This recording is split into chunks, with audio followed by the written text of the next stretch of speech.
gosh. I'm looking at the preview thumbnail for the stream, and that's a lot of GIFs. maybe it was a bad idea to pack all those GIFs in one stream, but you know what? I'm rolling with it. I've been meaning to customize my stream layout anyways. I remember back when I used to stream really early on, like SMT If and SMT1, I would have like 5 different GIFs on the side of the screen because there was just so much empty space. And considering I have a VTuber and a PNG tuber model, I don't need a full game's full screen. Whenever it's in 1080, I just shrink it down and keep it in the top left corner. So there's a lot of empty space to play with.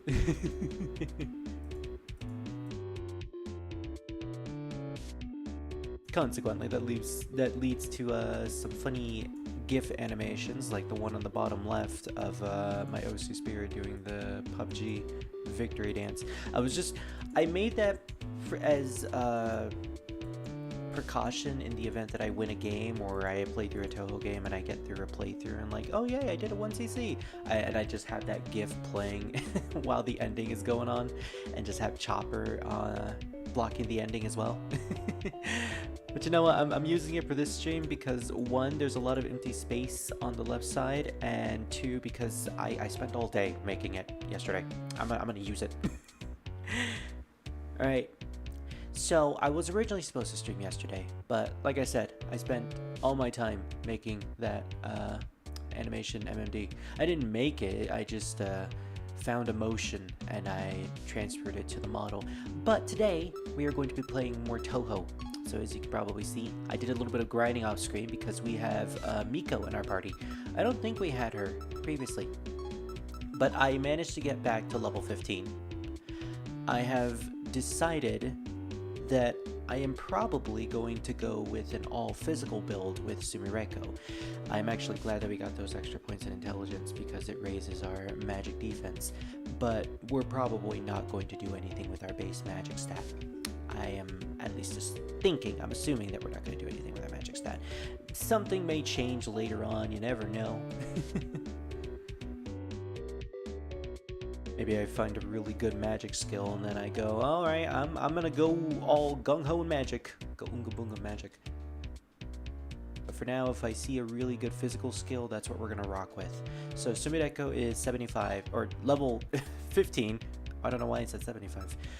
Which allowed us to make a lot of really good sleepers. We got Miko in our party, and I believe, yeah, I fused Miko instead of recruiting her. I did recruit her for a particular fusion, but unlike my previous SMT playthroughs, I didn't write down all my fusions because I was just having way too much fun doing them off screen, and writing is work. But she has a lot of great spells, specifically Zombie Ritual. Zombie Ritual is a thing that I got from Sega, which I think I do have. Yeah. So I recruited Sega, and I found out that Zombie Ritual is a fantastic SP move, if we can get to it. Oh, she also has Himadai, which is fantastic healing. It's a revival spell with a 50% chance, or 50% HP heal.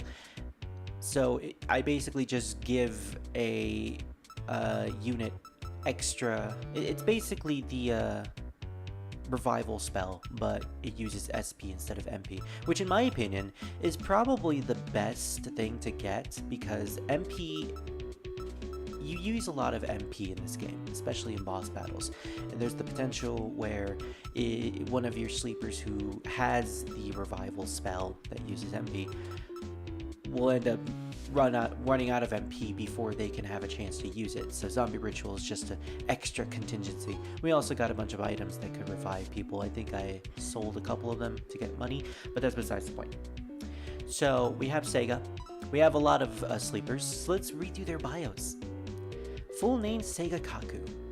A Shikaisen hermit who tries to convert others to Taoism. She can use her hairpin to cut holes in walls, which disappear after a while. So she has the ability to phase through walls thanks to her hairpin. She is a very interesting character in the sense that she's probably one of the most, or at least one of the few wicked characters in the franchise. And I mean inherently chaotically wicked. But we'll find that out later. We also got Nue. I think we had Nue in our party previously. Yeah, we did, because then I got surprised by the super unknown skill, which is a really weird skill, mind you. I still think it's weird. But we fused Koakuma, who was level 15. Koakuma, the little devil who works at Patchouli's library. She's basically a non-character in canon, but Fanon really likes to roll with her being an actual thing. I gave her a bunch of elemental spells. She has 3 really amazing, I think, buffs. Yeah, they're buffs for the entire party. So she has 1 for evasion, 1 for attack, and 1 for defense. That can potentially be really good. She's going to be a support unit, it seems.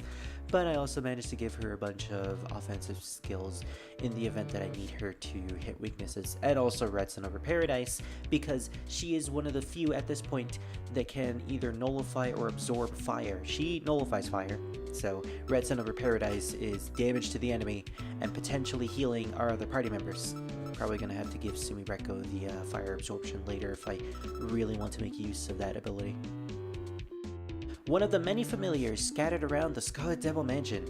They are summoned by Patchouli and Vermilia and do smaller tasks around the mansion, such as carrying books around or making tea. Yeah, they don't really have much in the ways of information, but they're a fan favorite character to the point where I think they're like top 20 in the popularity poll, which is a little weird.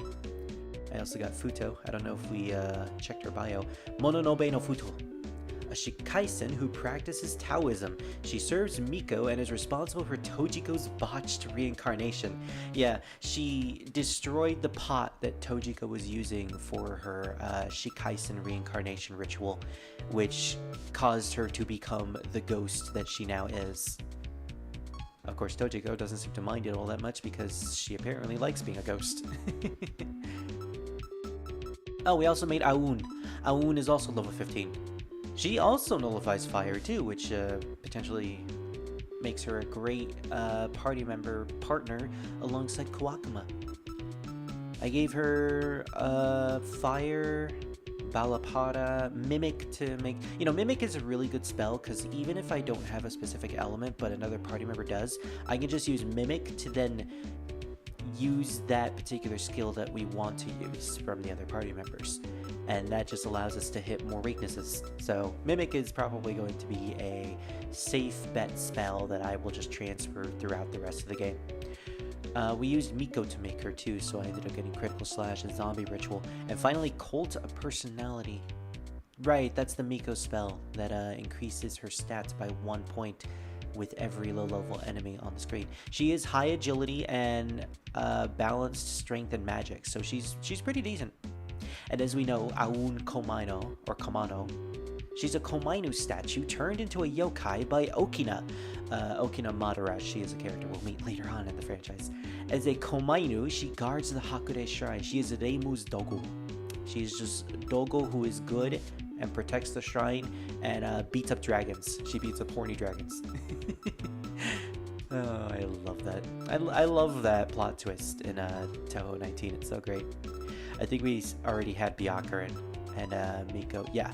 So this is basically my party at the moment. I have 2 free slots in the event that we end up meeting other demons. So you might be wondering why I'm in the Earth Palace of the Earth Spirits. Well, that's because I found out that there's apparently an optional area that we completely missed in this section. As you see, there's a exclamation point in the center of the map. We went there at the beginning of the dungeon while we were still trekking through the towers to hit the levers, and we never went back there. But when we went there at the first time, Sumireko felt a disturbance in the air. So if we return here after dealing with everything in the Palace of the Earth Spirits, it becomes a warp point and takes us to the remains of Blazing Hell. This is right behind the nuclear fusion reactor where we fought Utsuho. So apparently there was a whole other section, and this explains why I didn't get a full map clear in the at the end of the dungeon. I was curious about that because there was no other way to go. Alright, so I haven't seen anything after this point. I actually watched a Let's Play from another YouTuber. First part. I didn't want to get spoiled by anything else in the future dungeons. But he basically found this out. I probably link the YouTuber in the description because, you know, I want to support them. But yeah, this seems to be a warp dungeon. Oh great, I've never been a big fan of these ones. And there we go, yeah, the dungeon's already over. Alright. Back to the spot where we were. And considering this is still the Hell of Blazing Fires, most of the enemies are still the same ones we fought. Also, I bought that HP analysis skill, so now we can check to see what the enemy's HPs are. I'm not sure if that will work for bosses, but if it does, that'll also be awesome. So yeah, we're just gonna attack normally. There's apparently a skill later on where if you have a certain, if you have the sleeper in your database, then when you fight them, you can see their weaknesses. You can tell like what they're weak to, which I think is a great thing that we are probably going to invest in later on. Also, hello Scar, nice to see you. I hope you have a good day, or I hope you're having a good day. I'm assuming you're not working today because it's Sunday, although, you know, a lot of people work on Sundays. My significant other works on Sundays, which is unfortunate. But, you know, some people just have jobs that takes them into Sundays. So. More money, I guess. I was wondering if we were going to encounter some characters we already had. So this is Parsi. How much HP do you have, Parsi? Alright, well, we're probably more powerful enough to take her out normally, so what we're going to do is we're just going to take out the Vengeful Spirit. And then we're probably going to hijack Parsi. Let me check my status too. So yeah, you can actually check the status of all of your sleepers if you just press the X button. We do not have Parsi actually, and I'm not sure if I want her. I mean, eventually I'm probably going to remake Parsi, because I like Parsi. I may or may not take her to the end game. We'll see. I may just build her up and then not use her. But we're going to try to see if we can hijack her and use her for a potential fusion. I had to do a lot of fusions with my low-level sleepers. So, Yamame, the Kadama, all those things. Satori even. I got rid of Satori, which was unfortunate, but you know. It is what it is. I had to get new stuff anyways. I ended up using them for fusions. Sometimes they weren't anything new. Sometimes they were just sleepers that were slightly better than the ones they were, but we already had those sleepers anyways. But then I could use them for potential extra fusion fodder. Alright, I have to remember where I went. I think it was the top room. And that's probably what we're going to do with Parsi. Yeah, just normally attack. There's also a skill where we can get MP back whenever we complete a battle. That I think is like close to endgame, so yeah, we're not gonna get that for a while. I actually do not know how long this game is. I've been hearing conflicting reports. Apparently some people thought it was 8 hours, some people thought it was 30 hours. I would assume 30 hours because I believe I am already at the 20-hour mark. Although most of that time was just me trying to look up stuff while playing the game, and also, you know, being in the middle of calls while playing the game at the same time, so I ended up getting distracted by other things. Parsi, I believe you're weak to electricity, but Miko is starting to run out of MP, so we'll probably just use it with someone else, if they even have it. Well, when in doubt, Focus Punch. See, the problem is, Byakuren is built to be a physical unit, and I kind of want to put her in the front row, but I'm not sure whether or not Sumireko's gun works in the back row. But we're just going to test it out. Sumireko isn't really there for damage anyways. She's just there to be a defensive tank. And granted, probably would be a better idea to just leave her in the front row to take damage, but I'm not sure if enemies target those that are in the front more often. I would assume so. Another unfortunate soul joins the labyrinth. You seem like a nice enough lass, so let me help you. Always go clockwise. You need to leave here alive so I can possess your body. Always leave clockwise. I mean, take care. Okay. Clockwise, huh? Alright, so if I go up there, I potentially go to a warp downward. So I would assume that I would need to go to the bottommost passage. Strangely enough, Touhou is not weak to ice. She is nuclear based, you know, which again, you would think she uses fire and would be weak to ice, but no, she's not. Yeah, Sumireko is pretty much just going to be here to deal tiny bits of damage.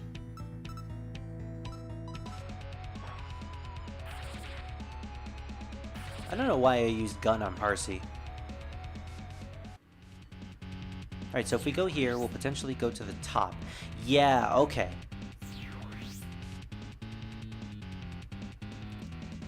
Downmost would take me right here.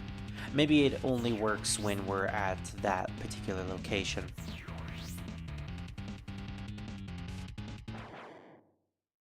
I remember one of the comments in that other YouTuber's video mentioned that the puzzle was a little difficult. The only thing I knew is that it had to do with clockwise. That's all I know. That's all I know, I swear. I didn't look anything up, I promise. Actually, I did look up a lot of stuff of the game, but I tried to keep it as spoiler-free as possible. Basically, I found a spreadsheet of a lot of information relating to this game. From the sleepers that are in this game to potential, items that we can get. There are also side quests. Alright, that was probably a bad idea, but I really wanted to just map it out because, you know, I want to map out the dungeon. I want to get that bonus, okay? There's a lot of side quests in this game, apparently, and we're going to try to do another one after this point because I've managed to figure out what we can do with that particular event with Parsi, because we were told that we could do something with her, but we didn't know what.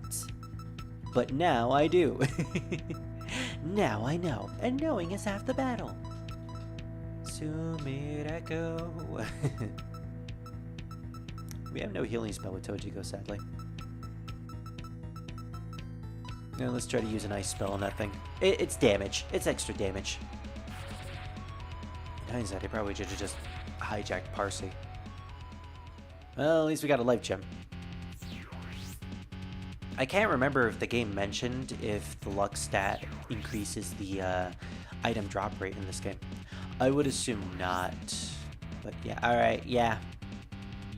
Well, at least we mapped those parts out. I would have liked it better if we had gotten those rooms first before the actual correct one, but you know, that's what it is. We use gun on that thing. Sumireko, just pop a cap in that spirit's ass.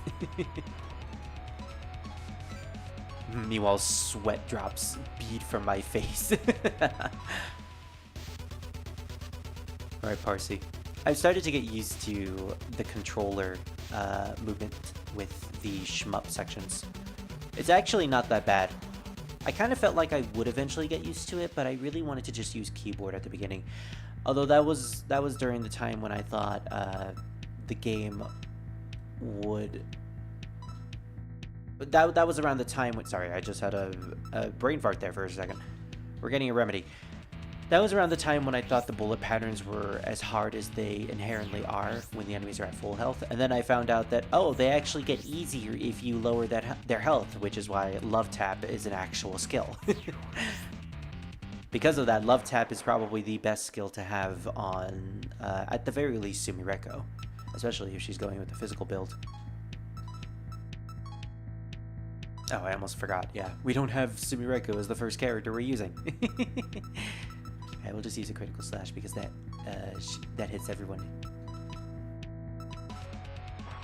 Boom! Oh, nice crit! I wonder if I can give the critical slash to Sumireko, because that's a high crit chance on every single enemy. That is really good. Alright, so theoretically, I would want to go into this room. That takes me to a different location. Yep, here we are. Do we go back to the space if we... No, okay. I was thinking there was going to be another warp right there. Alright, well, we're going all over the place. And I specifically want to map out the places that go in the wrong direction. Oh man, now that we're just too powerful, I gotta be careful with the amount of characters I use to attack. Otherwise, we end up killing Parsi. Because I look at that, yeah, one more hit with Tojiko and she probably would have died there. Oh, I can move with the analog stick. Oh, that feels a little awkward. I know some people played the bullet hell games with the analog stick, and you know, for them it feels right. They probably played a lot of shmups with the analog sticks before, and heck, maybe there were some arcade shmups that did that too. But like, it just feels really awkward for me. So this will probably take us to... okay, did not expect that. Oh, there's a free room right there, and yeah, I knew that was just gonna take us right there. Oh man, imagine if we came here when we originally ended the Blazing Hell section of the game.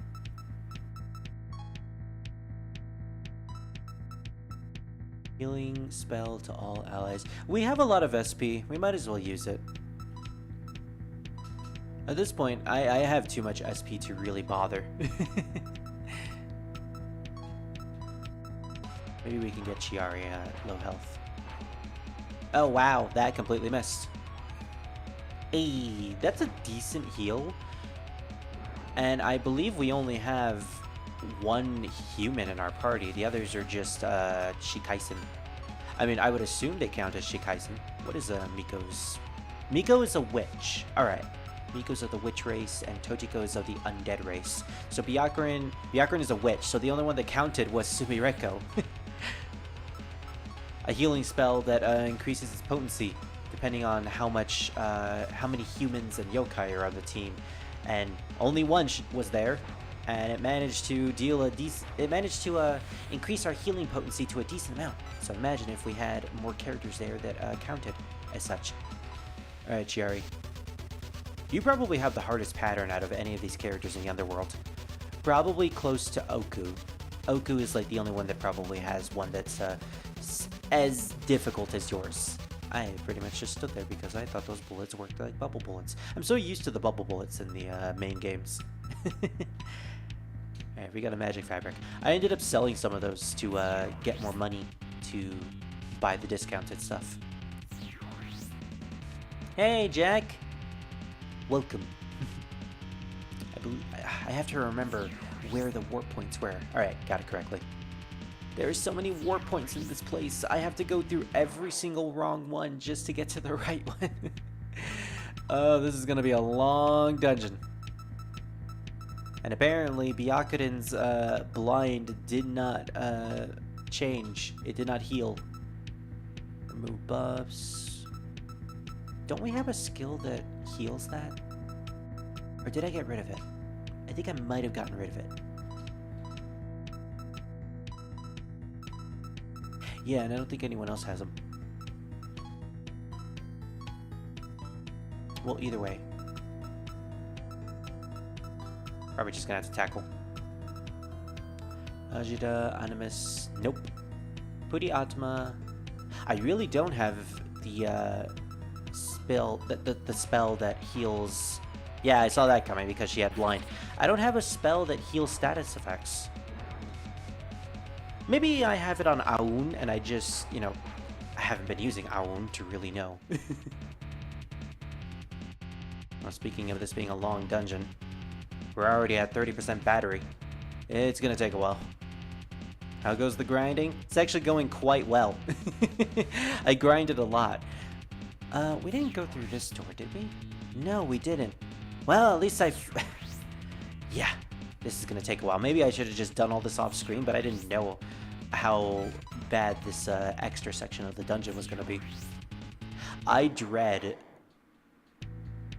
the possibility of going through this place when we still had our base stats. You know, when we finished this section of the game. Oh man, it would have been really terrible.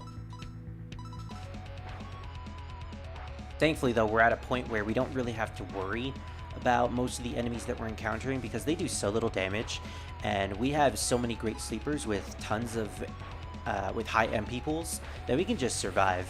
We can survive for as long as possible. Like, Miko is already at 22 MP, and we've been doing this battle. We've been doing a lot of battles. At a certain point, though, I'm probably just going to have to run away because these battles aren't really yielding much in terms of experience or anything like that. So it was this one, right? It had to have been this one. Yeah, wait, no, nah! Dang it. Wrong room. Am I going to have to bring out a notebook? Am I going to have to use my phone again? Is this going to be SMT1 for the SNES? I think it might be. I wonder why no one thought of doing a Touhou with a Soul Hackers engine. It would seem really easy to do so, but I feel like trying to replicate the Soul Hackers engine would be a huge process that would take a very long time, because, not for nothing, that game is very expansive, and trying to replicate a was it originally a Dreamcast? I think it was a Sega Saturn game. Trying to replicate an entire Sega Saturn build, it's possible, and Touhou fans have done bigger feats. But I feel like this is a great starting point. Start fresh with the original SMT SNES games, and eventually someone will probably work their way out to making like early PS1 Persona 1 games. Heck, I wouldn't mind a Touhou-styled Persona 2 game. Or Persona 2 styled Touhou game is the best way to put it. Also, I don't know why I was using physical attacks on Yugi. Yugi is the big Bastioni. All the attacks just bounce off of her. In hindsight, I should have probably seen that coming.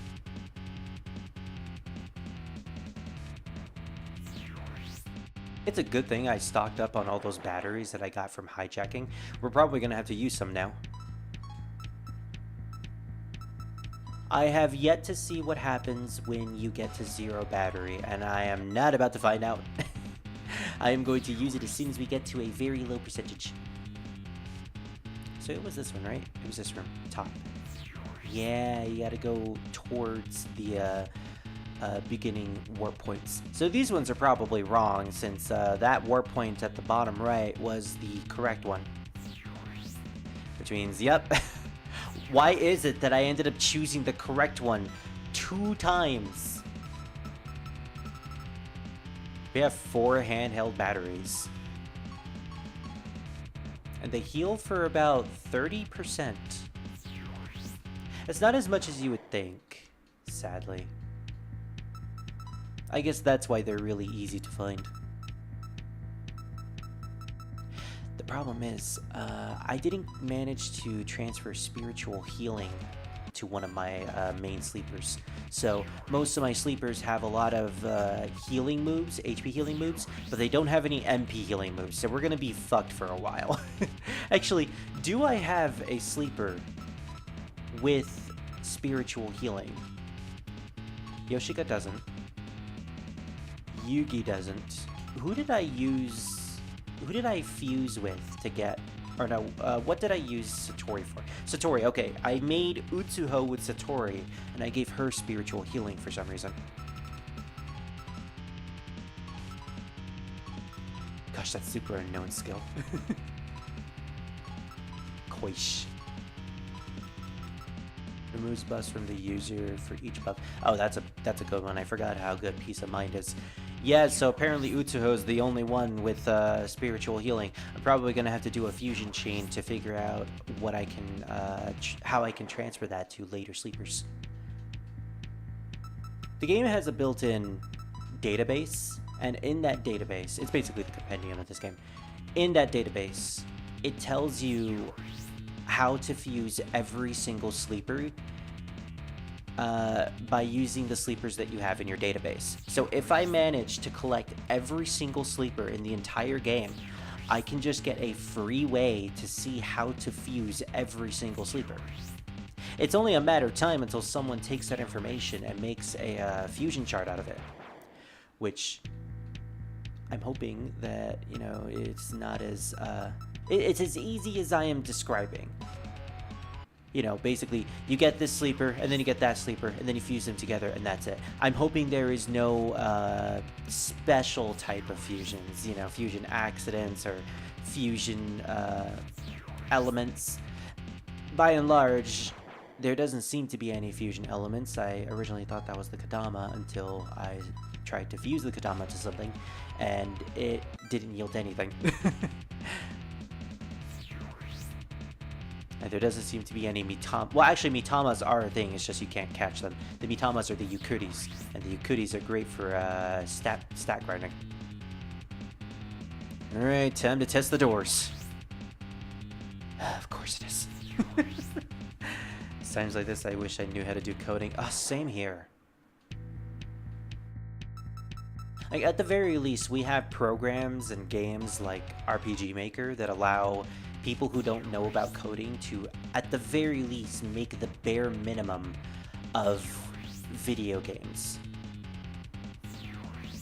And, you know, extra brownie points if you have art talent, then you can, like, transfer that into the program, and you can make your own sprites, your own artwork, make your own backgrounds. That's pretty much what I'm trying to do. And it's a long process, but eventually I'll probably make something that's decent. I am hoping. I chose the wrong door, damn it. Alright, well, we're probably gonna have to use a battery at this point. I'm just waiting until I get to 1%. Alright, 1% it is. Man, I'm really ballsy when it comes to my phone's battery life. Which is pretty much how I am in real life as well. I say that, but I have my phone on the charger as we speak right next to me. Although I ended up getting it to less than 20% before I put on the charger. And usually it's like 5%. Well, to be fair, my phone does charge really, really fast. It's a new model, so it charges way faster than my really old iPhone. I think it was a 11 model. Was it an 11 model? I don't remember. I don't remember which model I had previously. I think it was like a 7 or something. I had it for like more than a decade. It was like, gosh, 7 years, I think. I had that phone for 7 years, and it took 7 years for it to finally break down. I'm really thankful for the ability to transfer all of my information, my photos, my passwords, everything related to the old phone into the new phone. All with a simple push of a button. Oh wow, one of us actually failed. I wonder what determines the running rate. Like maybe it has to do with agility or something? In which case, Sumireko has high agility, so, you know, she's okay. Gosh, I'm really glad that I stocked up on all those batteries.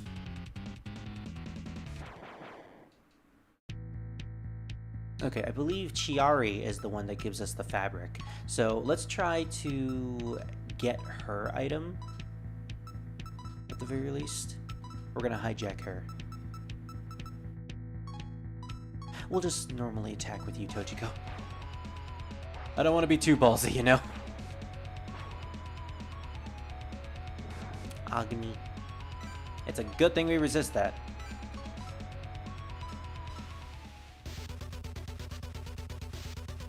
My gosh, in the beginning of this game, it was really difficult. I'm sorry, did I just stop shooting for some reason?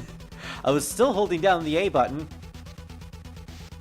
Did I, like, twist my finger and was actually pressing the very side of the button, which caused it not to be pushed down all the way? Because that happens sometimes. Yeah, magic fabric. If at any point we need to immediately go back to anomaly, we have that. Or, you know, sell it for mad cash. Okay, I'm not going to make that mistake again. I'm going to the top. We have one more room left, it seems. It seems, but also there's a lot of extra space, empty space that we haven't mapped out yet, so I'm going to assume there's still more to this dungeon. It's a good thing we have the ability to run away with no problems whatsoever. Yay! Ugh, more rooms. When will this hell end?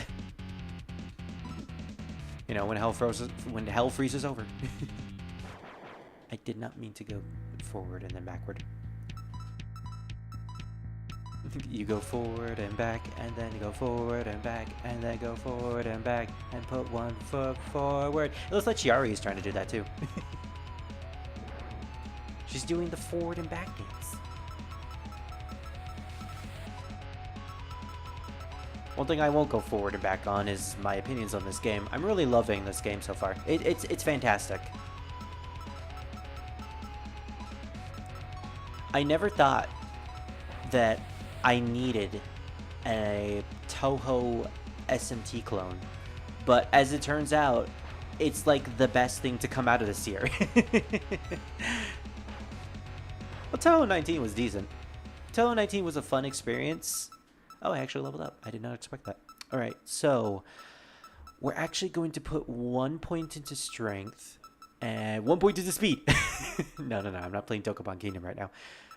We're going to put that extra point in agility, and then we're going to put the final point into strength. I might as well build up my strength at this point. Yeah, I expected that. Gosh, I really hope we get something good out of all this. Oh, my battery. I just realized my battery's at 30%.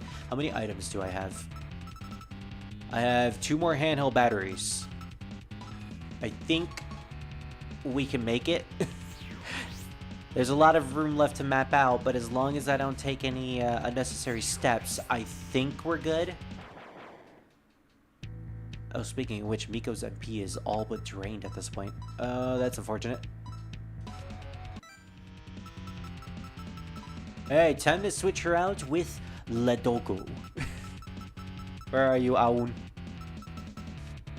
Where did Aoun go? Oh, Aoun is all the way down here. Although, we could bring out Kawakuma, and I think I'm going to do that. I might as well. Kawakuma's a great character. She's more of a boss support unit than a normal battle unit, but I mean, I like her. She's cool. In fact, she's so cool that in the event that we actually do run into a boss, I'm actually going to switch her out and put in Aoun instead. I realize that, you know, having her is probably a bad idea. And Aoun is not only tanky, but also fast and well-balanced in her offensive skills. I'm really glad that the war points are pretty easy to memorize. And the fact that we have a mini-map at the bottom of the screen. Having a mini-map really changes things. It's basically just having an instant mapper, but the mapper is way better. What happened? I went in the fucking wrong direction. I was supposed to go into the square, not out of the square. Got it. This is a very weird team that we have.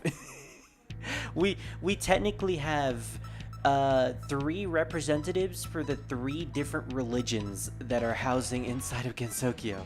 We have Aoun, who represents Reimu's Hakure Shrine, the Shintos.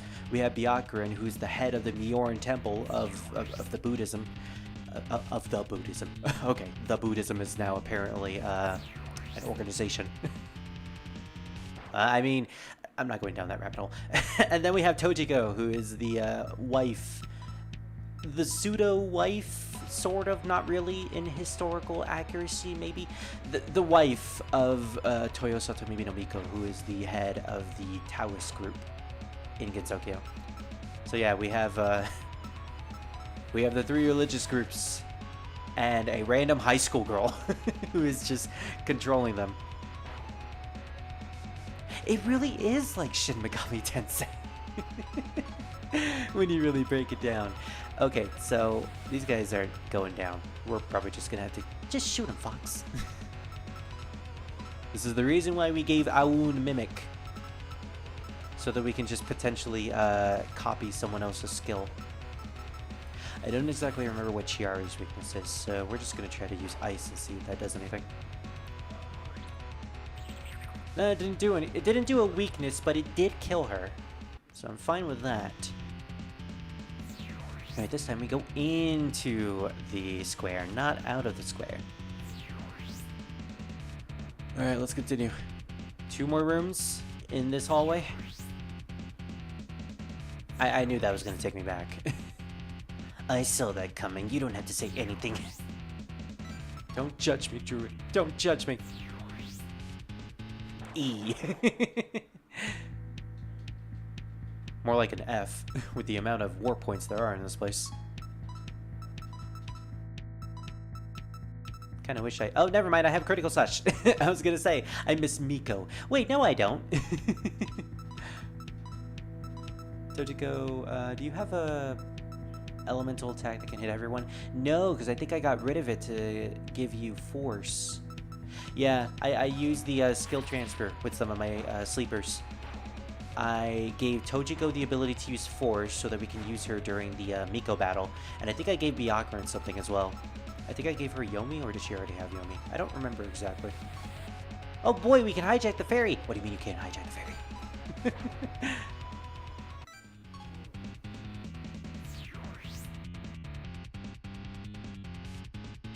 This war point dungeon is so small that I pretty much memorized all of the war points at this point. So, yeah. Just try to count the amount of times I said point in that sentence. Point, point, point, point, point. Speaking of point, we have 2 characters that have pointy horns right here.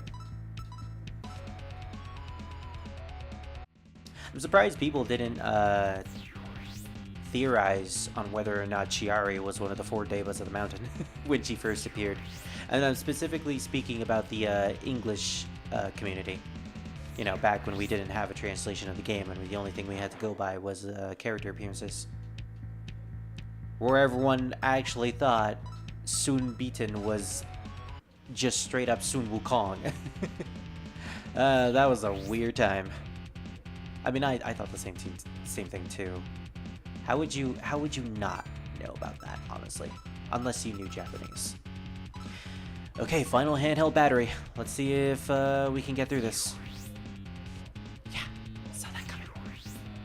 Okay, once we get to 1%, we're probably just going to use our fabric. And I may actually have to just buy a bunch of handheld batteries from the shop, because this place is kind of annoying.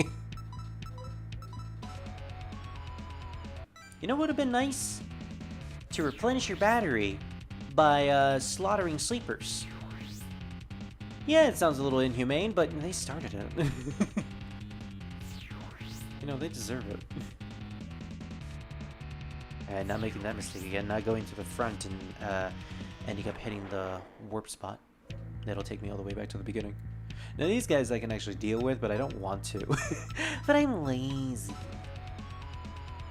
Aoun just fails at running away. You'd think the dog would be really good at running. But no. No, she actually sucks.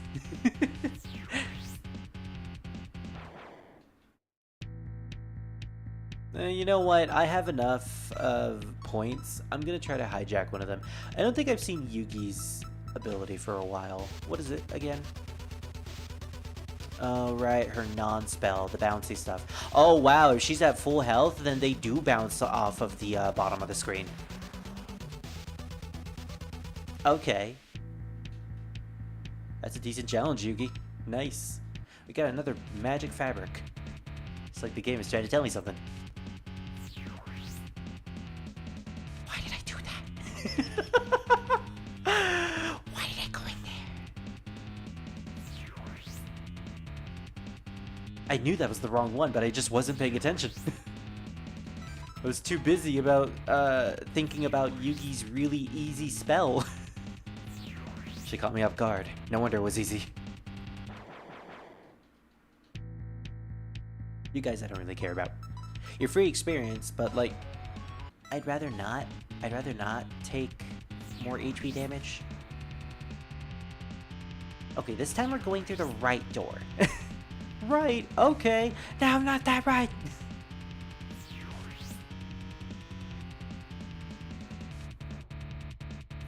11%. I don't think we're gonna make it. I really don't think we're gonna make it. No, we're just running. You know, I could potentially get there if I just remove all of my party members. If I just get rid of everyone and just going alone. There we go. My battery percentage is not ticking down whatsoever. What was the correct passage? I think it was up here. Yeah, it was the top one. Does it even tick down at all if I'm just Sumireko? I mean, it wouldn't make sense, but like, you think it would.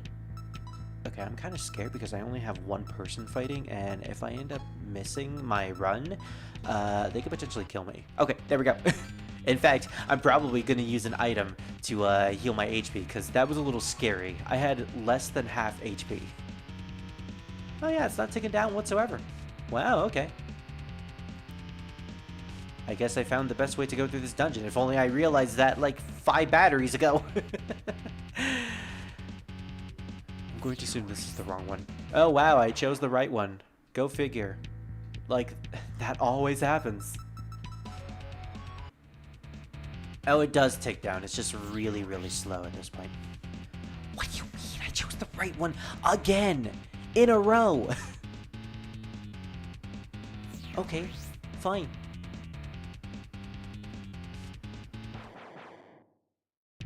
Ooh, that's a nasty battle. Yep, there he goes. It's a good thing I resist that. Oh boy. You know what? You know what? I can survive this. Maybe. Oh, maybe I can't. What the heck are those suns? Why are they so big? Just die. Just die. Just die. Oh gosh, that sun was heading straight towards me. I straight up got PTSD from that sun just being right in my face. Alright, I think this might be the end. Where will this take me?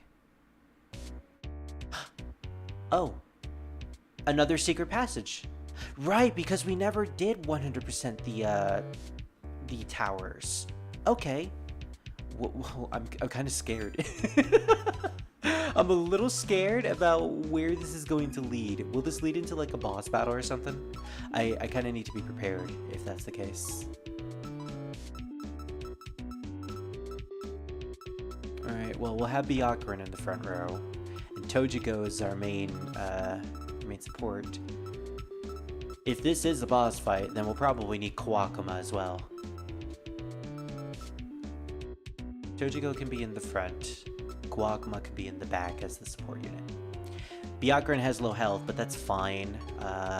Or not low health, low MP. But that's fine. Alright, let's just see what this is. Full discovery bonus. Hello! It's Koish! It's the Koishmeister. Hey, I'm right here. I'm right behind you. Oh, that's a neat spray. And yeah, you can tell that her eye is closed. Say, have we met before, miss? We have, actually. Aha! You were the one who dropped your phone last time we met. Let me return it. Koishi hands you a smartphone. It appears to be broken. Koishi, what did you do with my phone? Hey, I was watching you fight Oku in the reactor. You seem stronger than before. Let's play again. Okay. Well, alright, boss battle. Boss battle against Koishi. The actual Koishi, too. And I think I do have a Koishi in my party, so we could probably check to see what her stats are. She is weak to ice and weak to bullets. Oh, that's really unfortunate for you because Tojiko has ice. She is the ice queen. She's going to ice baby all over ya. Alright, Byakuren can't really do anything because she's, you know, she has low HP or low MP. Which is really unfortunate because she has those things. We're just gonna defend with her because if we defend, we will gain SP. And Sumireko thankfully has the Balapada skill. Alright, Kawakuma. We're gonna just increase our defense. We're gonna play safe for now. You put an Atma. Oh, oh wait, I thought that was Koishi that did that. Alright, well, she casts Vayu Atma. She increased her evasion, which may not be a good thing. We're gonna defend again. Oh, actually. Yeah, if we defend a couple of times, we can just spam without judgment with Byakuren. Alright, we're actually gonna save that up in the event that we need it. Yeah, let's just lower her attack even more. And then we're gonna increase all of our evasion. Just so you know, her little tricks there are gonna do nothing to us. Peace of mind. Oh, she has a full heal. Right. Wait. Peace of mind. That means she got rid of all of her buffs. Koishi, why? Okay, well, that was something. I don't know why she did that. In hindsight, I probably should have done something different. Hey, without judgment. That heals about 30, 35. We're gonna do a... Let's love tap her. Yeah. Lose all the debuffs on all party members. Well, we could get rid of that evasion debuff. Oh wait, Kawakuma doesn't have it anymore because she got rid of it. Alright, well, we're just gonna tackle battle! Increase the defense. Yeah, we're gonna increase the attack. We're gonna make ourselves even more powerful. The music fits your dancing, funnily. You know what? You have a point. It kind of does. Alright, I'm kind of glad that I made that then. I made that GIF. And it's probably going to fit a couple of Touhou games as well. Alright, so she increased her evasion again. So that means she's probably going to do the heal. We need to do something about her defense. Do we have any sort of skill that can lower her defense? Lower the defense. Alright, we're going to use that. Sadly, Byakuren can't really do anything at this point. She's supposed to be the offensive unit with high attack power, but we don't have any MP to capitalize on it. It's only a matter of time. She can heal as much as she wants, but we have so many skills that buff ourselves that she's going to go down eventually. Yeah, look at that. Lowered attack twice, lower defense, and our attack is really high. She doesn't stand a chance at this point. Just keep attacking. Yeah, we don't even have to worry about HP. Jackal! Deep Fog. Chance to apply blind to all enemies. We're going to do another defense down, actually.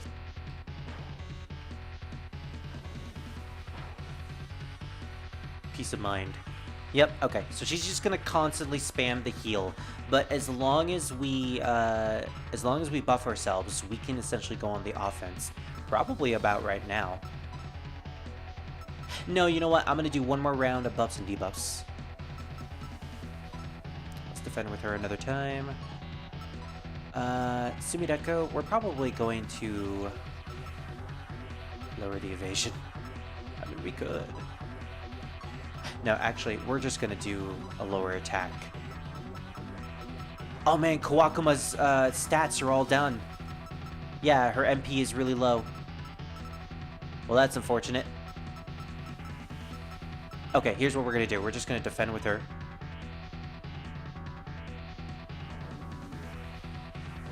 And we'll just lower her defense for 1 turn with Tojiko. And now we go on the offense, because Kawakuma also has an ice spell.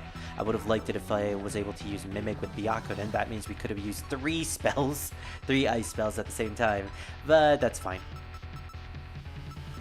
Oh, I really should have switched out Tojiko in Sumireko's place, because Sumireko inflicts physical attacks. Oh well. I don't think it's really going to minimize our damage all too much. Yeah, look at that. 85 points. 59. Is she going to use Peace of Mind again? Oh, she's going to use Peace of Mind, but that's because she's scared. Oh, she's going down. She's going down this next turn. And we can use another Akala. Alright, Kawakuma, thanks. It really is just like S&T. Maximizing your buffs and then maximizing the enemy's debuffs really makes a big difference in the battle. She can't do anything to us. She tried to use an all-hitting force spell, and it barely did any damage. She's pretty much done, yeah. 2 turns on full-out offense.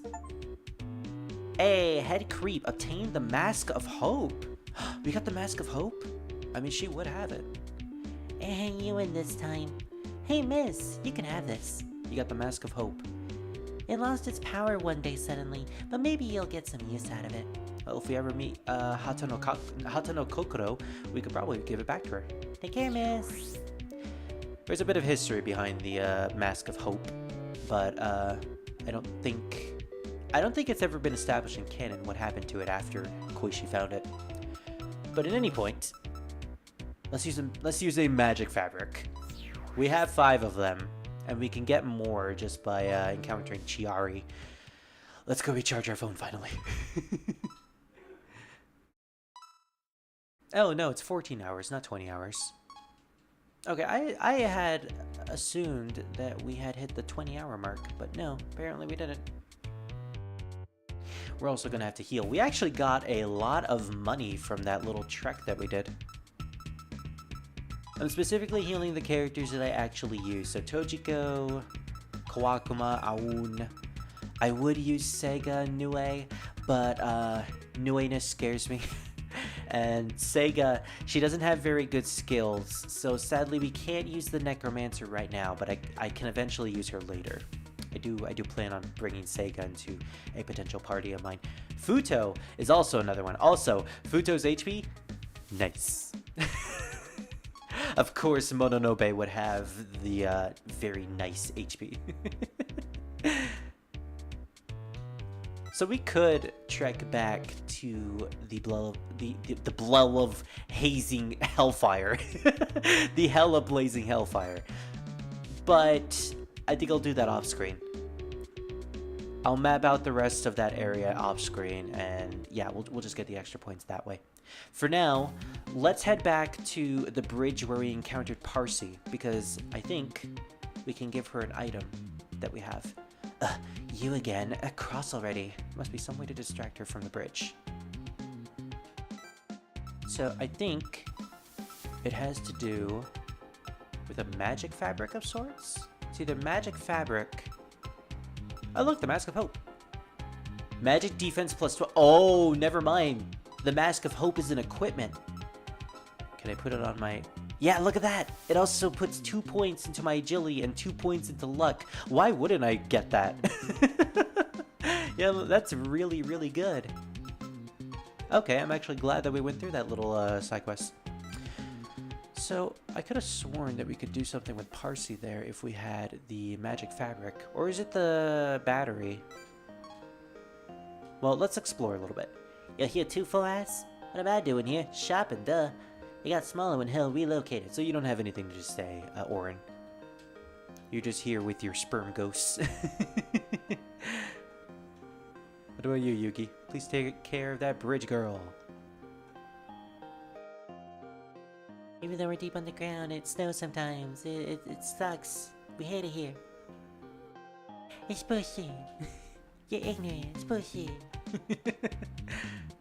Cross already. There must be some way to distract her from the bridge. Okay, I could have sworn that we could use the magic fabric. What if we use it on the overworld? Are you sure? Yeah. We could afford using it anyways. No, that didn't work. Alright, well, this actually saves us some trouble because I was actually going to head back to the shop. We have enough money, so let's buy a burner phone. Save our game on the spot. And let's buy a handheld battery. Again, we have more than enough money. We can afford all this. I should also switch out the characters in my party. I want to have Miko in the front.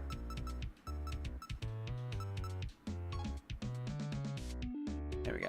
Also, Sumireko, it was a good idea to put you in the back because of Byakuren, but actually I want to keep Byakuren in the back row because she has Mimic, so she could potentially use spells when she doesn't have them. And Sumireko, again, we're prioritizing physical, so I'm going to keep her in the front. She has tackle and she's just going to use it. You again, cross already. Distractor. Oh, wait. Oh, I gave her something, but I accidentally skipped through it. What's this? You teach Parsi how to use the phone. Okay, that's a fun image. Oh, I see. Parsi is now too glued to her phone to notice you. Oh my gosh, Parsi using a smartphone is like the funniest thing.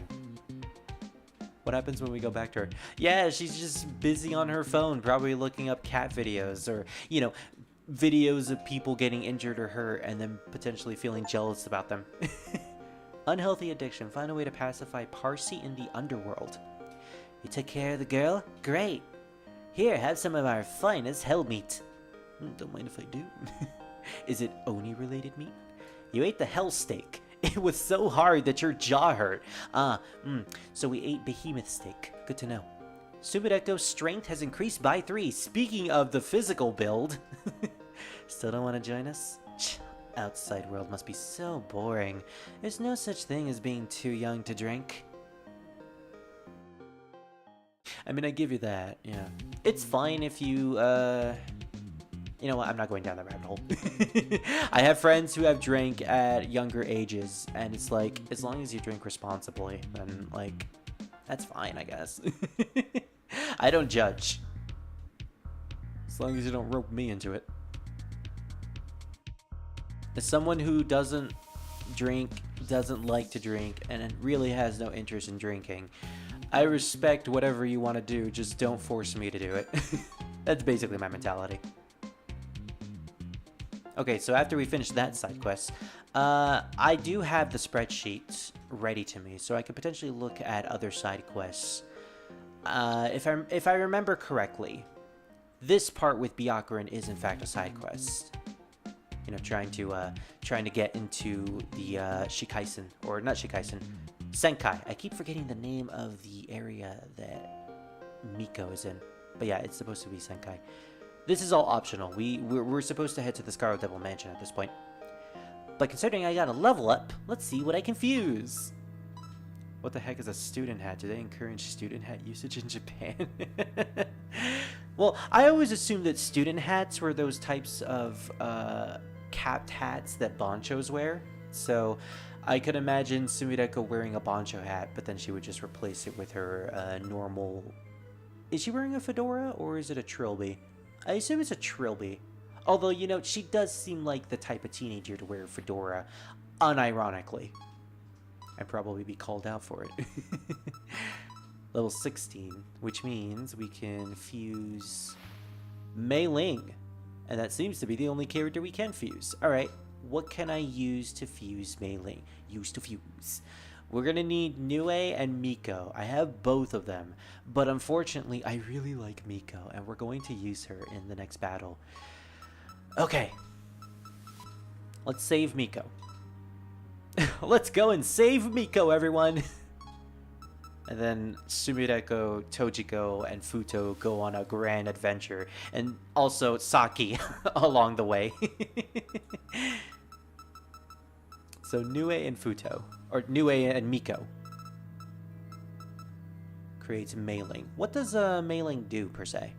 Alright, That's pretty obvious. She's a physical unit with very high physical. Also, she's not wearing pants. It's the version of Mei Ling that isn't wearing pants. She's a yokai. Focus punch, moderate physical damage. Sweep, tackle, sweep the leg. Daipada, cover. Alright, she's a decent physical unit. Not bad per se. Hong Mei Ling. A master of Chinese martial arts, she is employed as a gatekeeper of the Scarlet Devil Mansion while also working as Snake's Kodak commander. It is unknown how a Chinese yokai got acquainted with a Western vampire such as Remilia. Is she supposed to be Chinese? I know her theme song is literally just Chinese girl, but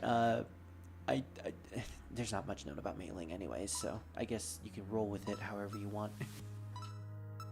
So she's predominantly physical. I'm not going to give her super unknown. That just seems a little too gimmicky. Mimic is good because we're probably not going to give her any sort of spells to capitalize on elemental weaknesses. Critical slash, definitely. Although, no, actually, critical slash is better than sweep. She has Daipada. I could give her Diatma to fulfill the quota of having both. For every enemy that has a lower level than the user, increase all stats by 1 level, or we could revive. Honestly, I prefer increasing the stats because that makes her way more powerful. Especially against living things. Her EOSD title is simply Chinese girl. Oh, right, you do have a point there. I guess she really is just Chinese. Or she could be faking it. She's actually not Chinese. She is Taiwanese. The plot twist. The plot twist of the fucking century. Now that I think about it, there aren't many Chinese characters in Touhou. I think there's about enough to count on one of your hands. Ooh, Fairy Maid. That is not a named character. I'm just looking through my entire list to see if there's anything else. So, Fairy Maid, what do you do? You're apparently stronger than the likes of Chiari, Utsuho, and Satori. You random maid.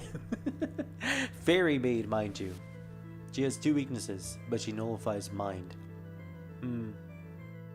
Decent luck, okay agility, good magic. She has the weak healing spell for all. Cure status conditions, which is something I kind of wanted in the Hellfire. And revival. Not really all that great skills. Lesser fairies that were employed by the Scarlet Devil Mansion to work as maids. Not very good at their job. Yeah, because Sakya has to pick up the slack and clean everything. Okay, she is of nature. Well, that's good and all, but I'm pretty sure... Yeah, I'm going to have to use Mei Ling. And Nue again. I'm going to have to get Nue. And unfortunately, we're already going to use up most of our money to purchase Miko again. We need Toyosato Mimi for the next battle. So I found out that all these characters are listed in a chronological order of when their games were released. So Miko is 13. What's that? Miko is 13 years old. No, don't do that! Yukari is not 17 years old. I know people like to say that, but... I don't know how that became a meme, by the way. Yukari being 17 years old. If it came from like a random doujin or something, I wouldn't be surprised.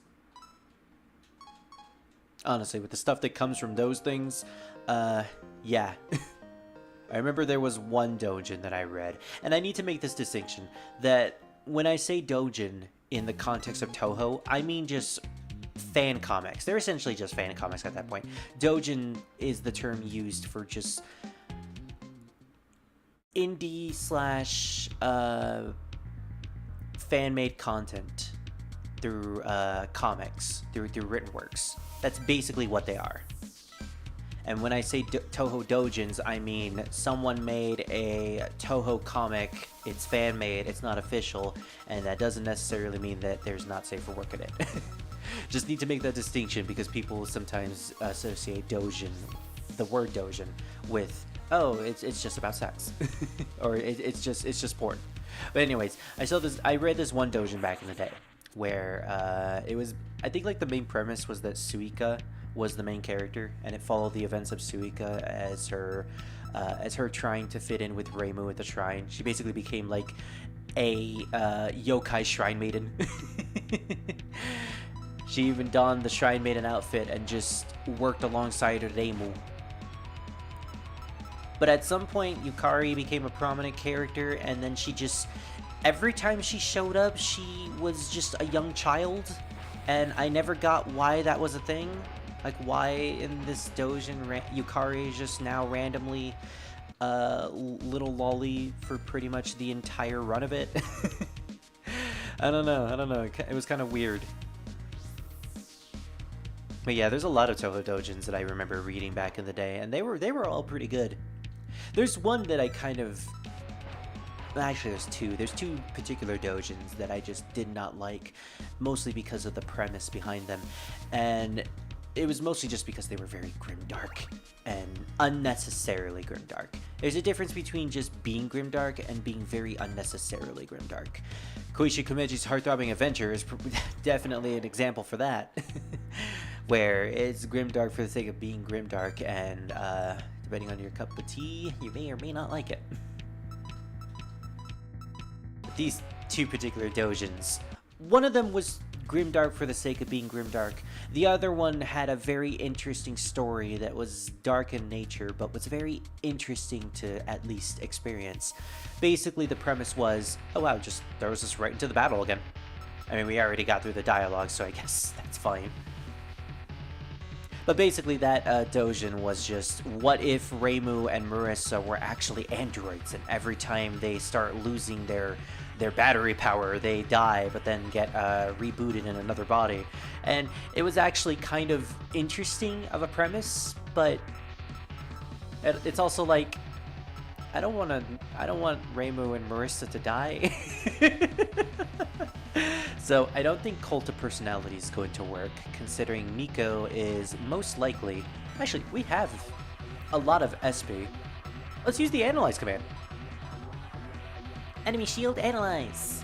It doesn't tell us the level, because of course. There was a Japanese celebrity who always said she's 17 when asked. The Yukari meme came from that. Oh, okay, so we have them to blame. You know what? Good to know. I never figured out why that was the case, but now I do. Oh, we can't use another special. Can we not use it for the rest of the battle, or can we not use it for at least one turn? I'm not sure. But either way, we didn't actually get to look at her stats. But considering we already have a Miko in our party, I believe she is weak to Force. She's weak to Force and weak to Ice. Right. And we brought Tojiko specifically because she absorbs electricity. I also gave Sumireko the ability. Let's see, actually. Let me go back to my stats. Because I actually grinded for this. So I gave Sumireko Miko's affinities. So she absorbs electricity. Also, we have Tojiko, who straight up nullifies electricity. And then we have Miko, who also has the same thing that Sumireko has. So, like, yeah. I prepared for this. The only one who doesn't have nullification for electricity is Byakuren. And that's fine, because Byakuren is still going to do tons amount of damage anyways. We're basically safe for most of what Miko can do. Problem, though, is that Miko has access to Dekaja and Dekunda. So that could potentially be a problem. We're actually just going to do a normal attack with Miko here. Miko, attack Miko! Fight your double! Lower the defensible all enemies. And finally, we're going to increase the defense of everyone. Because Miko has that really obnoxious critical slash. And if that hits us, that could potentially do a lot of damage. Sumireko is unfortunately going to be our only healer until Byakuren has the... Until we can use enough buffs and debuffs to have Byakuren take that role. Because right now she's busy using defense lowering, or defense increasing.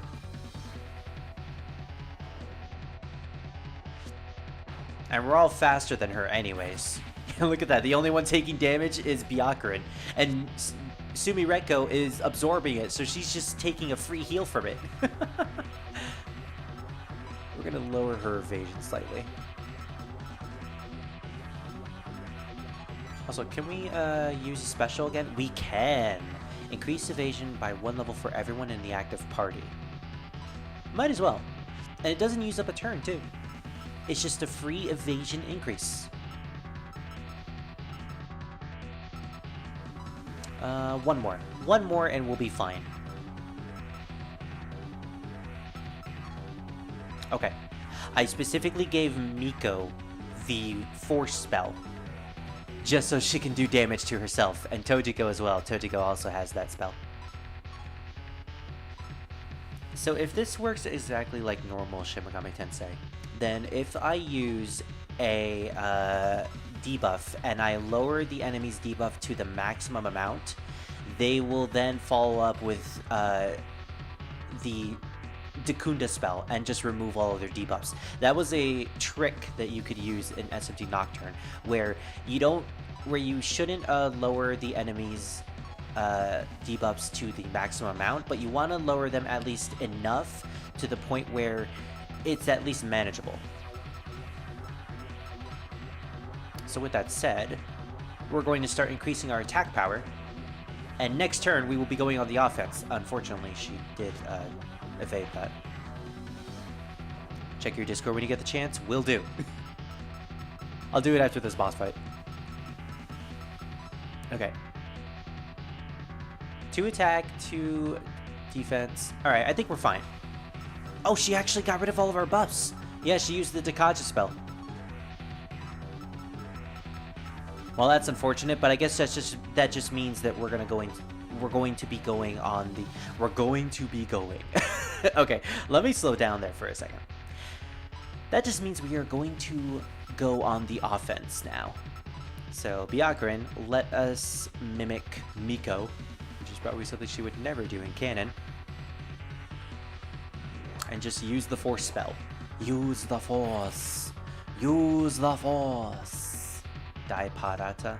Alright, well there goes all of our buffs and debuffs, so the beginning of the battle was kind of pointless.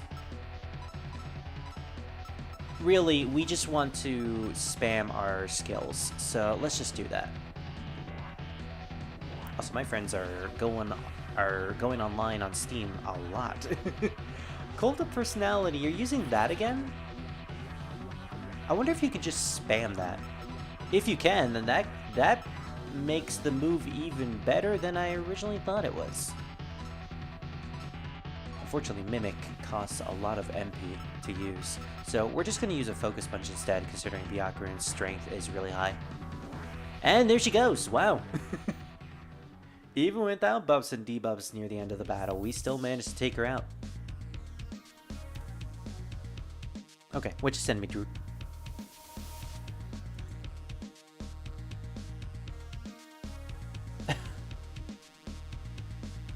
I didn't even realize Cult of Personality was the name of a song. Nor Zombie Ritual. Nor Without Judgment. You know what? I'm starting to see a pattern here.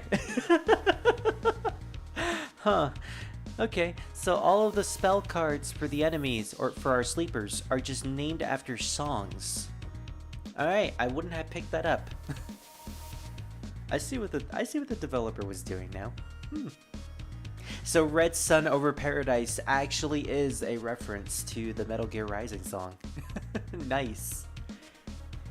Amazing. Sleepers are like your disciples, huh? There's still much I have to learn, it seems. You can tell that witch Byakurin that I won't be attacking sleepers anymore. Maybe if I study enough sleepers... if I study enough, sleepers will become my disciples as well. Well, you're probably gonna have to get a smartphone for that. It's CM Punk's intro song. Wait, is it CM Punk's intro song?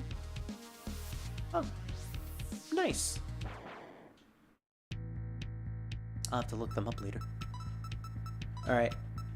I actually don't want to fight you guys, I just want to get out of here. Let's get out of this cave, damn it. I have fought enough in this place to warrant an afterlife. This was basically my grinding spot in order to get to level 15. Although I will fight Miko again. Let's do it again. So apparently the normal versions of the sleepers are just way powerful than the actual sleepers. I mean, it makes sense. Chance to start over. Find a way to reset your stats. Wait, what? Okay, apparently that's a thing. And Max just takes it out of the way. Dang it, Max. I'm kidding. You're awesome, Max. Taught that wicked hermit a lesson? I hope you gave her a good beating. Wow, Byakuran. You're supposed to be the saint. I have a reward for you. For a small fee, you will now be able to reset your stats. Please visit the Mioran Temple when you want to reset your stats. So we could just potentially allocate our stats to go with a completely different build that we want. Wow. Do you want to listen to the teachings of Buddhism? We could also re-enter the cave if we want to get any of the sleepers that were there. How much does it cost? Your fee is that much? Alright, well that's good to know in the event that I want to change my stats to fit something better. But for now, I think I'm good. What is our stats anyways? Yeah, we have nothing in magic. We're barely starting to increase our strength stat. I wonder if this also takes into the account all the side quest stats that we've accumulated as well. Like, will we still keep the strength and intelligence boosts that we got from Kane and Yugi? I'm assuming that's the case, otherwise that would be a really unneeded mechanic. I don't think we have anything else to fuse. We didn't level up. What we are going to do is we're going to save, and we're going to progress with the plot, finally. Okay, Byakuran. We are heading towards the Scarlet Devil Mansion now. We're going to meet Remiliu.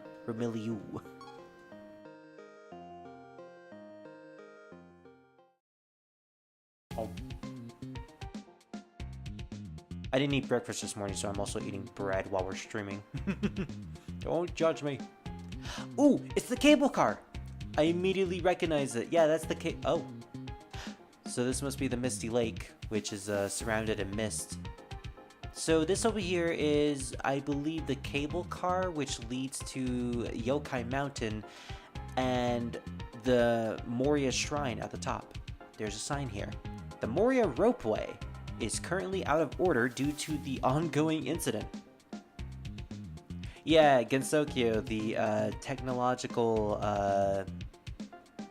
unadvanced civilization, managed to create a cable car and a ropeway. There's a reason for that. We'll get into that into Touhou 10, or possibly when we eventually get to the Mioran Temple. Alright, so the Scarlet Devil Mansion is just right over here on the side of the lake. So I guess this fan game also goes into the theory that the mansion is on the side of the lake instead of it being in the center of the lake. Because like in Touhou 6, it was in the center of the lake on a remote island. Do you have some business at the Scarlet Devil Mansion? Oh hey, it's Mei Ling, we actually have you. Girl, put on some pants! Black Hole Sun is a song as well. Yeah, I love that song. I actually know that one. Wait, you're not one of the sleeper things, are you? Prove it. Say something. I just saw it. Yes, that is very, very sus. In fact, it is so sus that Chopper himself finds it incredibly sus, and he's going to keep staying there for the rest of the stream because he didn't expect the sus amugus line. No, okay. Wow. You know, the more we play through this game, the more I'm starting to really fall in love with this developer. I'm gonna look into their games later on and see if they have other Touhou games, because I definitely want to see if they have other works. I know, right? Legs per day. She is definitely not skipping leg day at all. Well, you know what I'm gonna choose, chat. What? Are you trying to cast a spell on me? Well, you know, it is a spell that has gotten its grasp on a lot of people. Oh, instant battle! You know what, Sumereka would be the asshole that would just say Sasamugus out of nowhere. I didn't even get to heal my MP. We're kind of running on fumes over here. I'm going to assume that mailing is not a high level, but I also don't want to use Cult of Personality. You know what? No, screw it. We're going to use Cult of Personality right away because we have max SP. Let's lower her defense. Finally, Byakuran doesn't have much MP at this point, so we'll just try to use as many buffs as we can. Defense increase.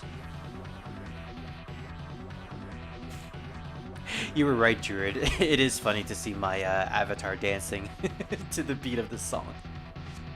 Alright, well, she used a lot of buff spells. Increasing her evasion. That could be a problem. Because of that, we're probably going to increase our own evasion. Removes buffs of all enemies. You know what? I'm just gonna do a random attack. We're gonna do a normal attack just to do damage. And let's decrease her defense. Oh, I was kind of hoping we would get off one more, we would at least get off the evasion increase. Alright, I guess Byakuran is pretty much down for the count, so... Switch places with who? Oh, I need to use Sumideko to actually do that. Okay, who's gonna take Byakuran's place? I think Kawakuma, since she has all of the buffs. Then we're just going to do everything that we did previously. Normal attack. Lower defense. If we can get off a normal attack with Byakuran, then I'm fine with it. No? Okay. I guess Byakuran is out. Ooh, she's just increasing... Oh, she's increasing all of her stats at this point. Yeah, there goes her attack.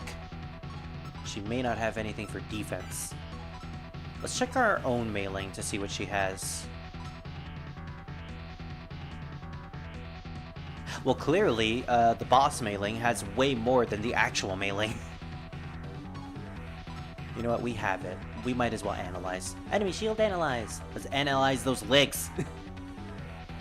She has the one that increases attack and the one that increases evasion, but she does not have the one that increases defense, meaning we can make her into a squishy kicker.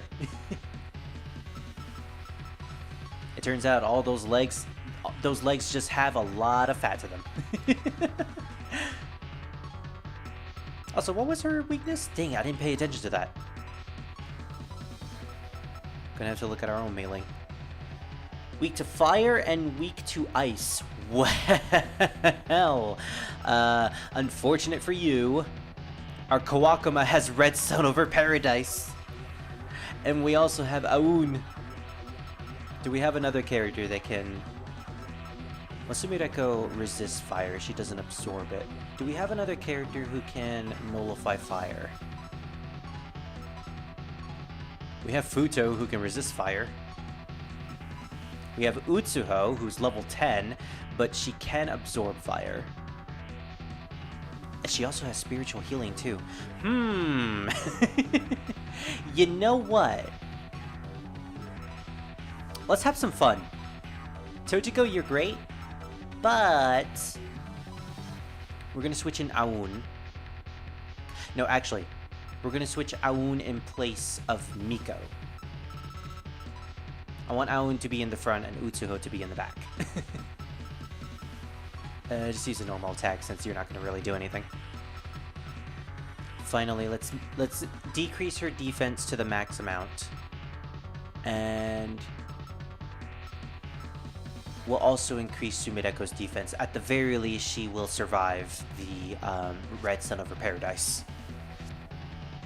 Oh yeah, she's going all gung-ho. She's going unga-bunga with the buffs there.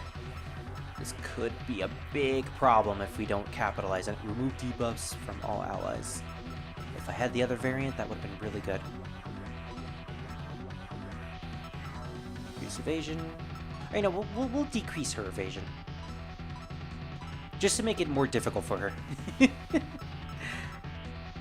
Lower the defense for all allies. Lower attack. We'll do a mimic to decrease her evasion as much as possible. And then finally, I think she has the max amount of debuffs for defense. Yep, she's good. All right. Tojiko, you can just normally attack. And finally, let's increase the evasion. Sumideko probably wasn't into it when it was popular, but now that its popularity is waning, she thinks it's a masterpiece of a mechanic and innovation. She presumably still uses sus at every chance. Ugh, she's one of those people. You know what? You are absolutely right, and I hate it. Gosh, this character is so annoying, but annoying in such a believable way that, like, you can't help but also like her in a sense. It's so weird. Oh, speaking of which. Okay, Tojiko. You did a good job. Tojiko, return! Go, Utsuho! Oku. Speaking of which, Touhou-mon. That's also a thing that we'll be playing eventually. That will be fun. How much defense does Sumideko have? Alright, we'll increase it one more time. Oh, you can just keep increasing your stats, Mei-Ling. It's not going to help you. Yeah, 16 damage. That's a whole wad of nothing. Although we do need to heal Mei-Ling. You know what? No. We're not going to heal Mei-Ling. Did I say Mei-Ling? I meant Oku. Oh, that would have been bad if we healed Oku. Or Mei-Ling. Oh, gosh. I'm getting so confused. Alright, so this is what we're going to do. We're going to have everyone defend. Especially Utsuho. We're gonna build up our SP to a high amount. In hindsight, I probably should have just used Agi. Yeah. We'll use Agni, and then we're gonna defend with everyone again. Get that SP up to a high amount. Focus punch. Eesh. Okay. Heal Sumideko.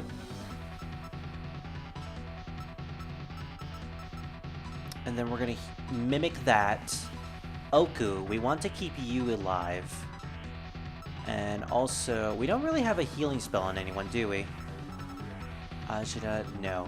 We do have spiritual healing, though.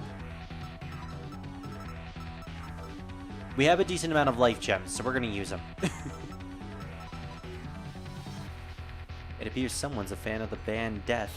Mei-Ling snack!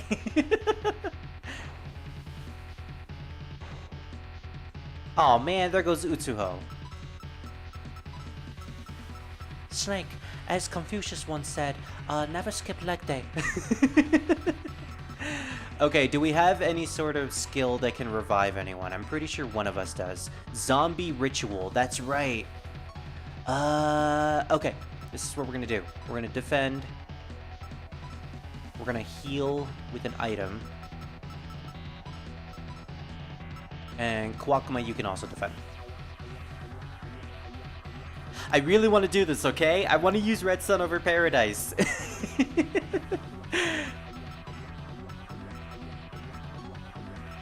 Oh, you know what? That would just take up all of our SP. So instead, we're going to use one of our items. I think it's a Soul Stone. Yeah, revive an ally. We're going to revive Utsuho. And then we're just going to...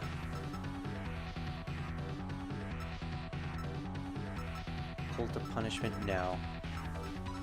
We're gonna heal our characters. We're gonna go back to healing duty.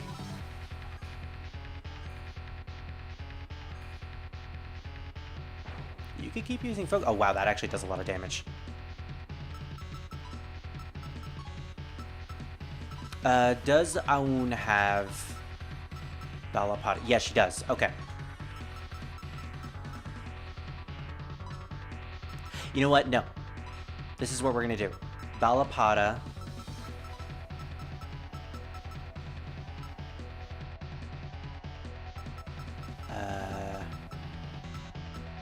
Red Sun over Paradise. You know what? Screw it. Yeah, Kawakuma has Red Sun over Paradise. The others block it. That's fine. Mei-Ling takes a significant amount of damage. It actually did help a decent amount. Problem is that we're about to lose our HP again. Okay. Aoun, you're going to use a life gem on yourself. Kawakuma, you're just gonna... Oh, right, she can't use Mercenary Paradise because we don't have enough SP. Okay, I may have played with this battle a little too much. In which case... Yeah, let's definitely lower her attack. We're gonna mimic that. And then we're gonna use a life gem on Sumireko. If Sumireko dies, then it's all over. I'll copy Sumireko's skill.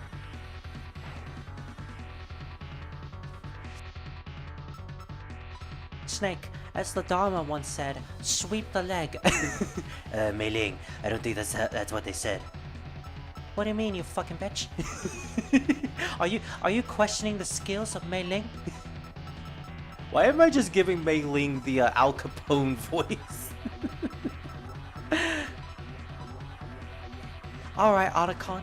You're going to use my proverbs without me being there? Well, say hello to my little friend. And then she just sends her boat on Otacon.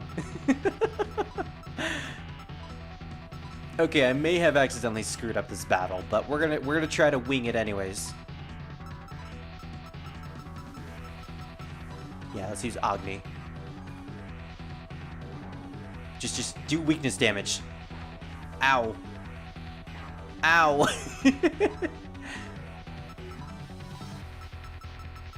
Yeah, this is a little unfortunate. The main problem was Utsuho was just really weak, and then when she died, I basically just scrounged around trying to revive her. Alright, well there goes Aoun. Okay, let's bring back some of our better units. Where is Tojiko? There she is. Kawakuma, you're gonna need more health.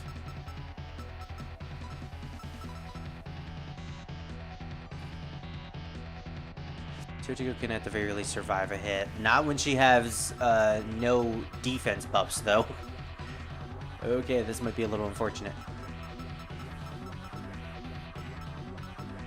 Lower attack. Let's do that. We're gonna lower her attack a little bit more. And Kawakuma, you just keep using Agni. She's gonna go down eventually. Alright, we did it! Yay! That battle was a train wreck. I am so sorry. Next time, I will have a better unit for Red Sun over Paradise. In fact, screw using Oku. We're just gonna have to use it with Aoun and Kawakuma. I'm fine with that. I'm fine with it not being a healing move at that point. Alright, so 1 point in strength and 2 points in vitality. We're gonna increase our HP a little bit more. Nice try, but I'm just getting started. What's going on out here? Kono Dioda. Sakuya, we have an uninvited guest, that's all. I see. Let me hear her out. Hello, Dio. You wish to speak to the mistress? You attack our gatekeeper. A week in a dungeon jail will give you enough time to think about what you just did. Then you may speak to Lady Vermilia as you wish. What? But I'm just a human. You got thrown in jail. Well, there goes me. Wait. You mean to tell me Marissa was thrown in jail beforehand as well? You know what? Fitting. She probably went to the library to try to steal some books from Patchouli. Sumireko? I was just visiting the library earlier to gather some books that might help solve the incident, Daze. But Sakuya got me. I ended up here pretty often, you know? These jail cells don't have metal bars anymore because I melted them all in my numerous escape attempts. So Sakuya now patrols the hallways to catch anyone trying to escape, Daze. She looks so smug about it too. Well, I'll be on my way back to the library, Daze. She just doesn't even care that she gets thrown in jail constantly. She's just like, okay, I'm gonna escape now. Laters. This is literally just a timeout for Marissa. We don't have anything new that we can purchase in terms of skills. We did get a level up though, so let's see what type of demons we can get. Although, I don't think we could get anything new. Yeah, Mailing was like the last one. Sadly. And I would hope that we don't have... We still have enough... Yeah, we have enough space for one more demon. Jeez, okay. A little unfortunate, but... Everyone bites the dust. Why do I get that melody from this song? It literally just sounds like everyone bites the dust. I would revive Utsu. Oh wait, I did revive Utsuho. Or I'm gonna revive Aoun because I actually use. As well as Miko and everyone else, you're dead weight. Wait, what do you have to say, Boonies? We got thrown in here for trying to steal food from the kitchen. Mood. It smells here. Are you guys gonna try to escape? Probably not. Also, I like how going back to the... Oh, wait, actually, I was gonna say getting thrown in jail recharged our entire battery. But no, we just, you know, didn't go through a dungeon beforehand. So our battery was already at 100%.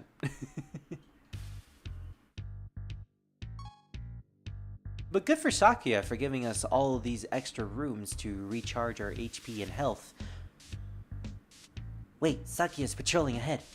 Try not to get in her way, Daze. Remember, she only moves when you move, so take your time, observe her movements, and plan the route ahead. Ooh, okay. Also, don't be surprised when you see her in multiple places at once. That stopwatch of hers lets her do that. A minimap can help you get around roaming enemies more easily. Press Shift/LT to toggle a minimap. Well, I do have that. Okay, so we have Sakuya patrolling the walkway. Multiple walkways. Okay, this is a cool mechanic. Oh, I may have been walled, sadly. Yep, there's Sakuya. You got caught. So, you escaped? It doesn't matter. I'll just capture you as many times as needed. Well, unfortunate. So that's pretty cool. We have... Oh, we can even see Sakuya with like a giant orb to indicate where she actually is. That's neat. This is a really neat mechanic. And she seems to go in like a huge circle too.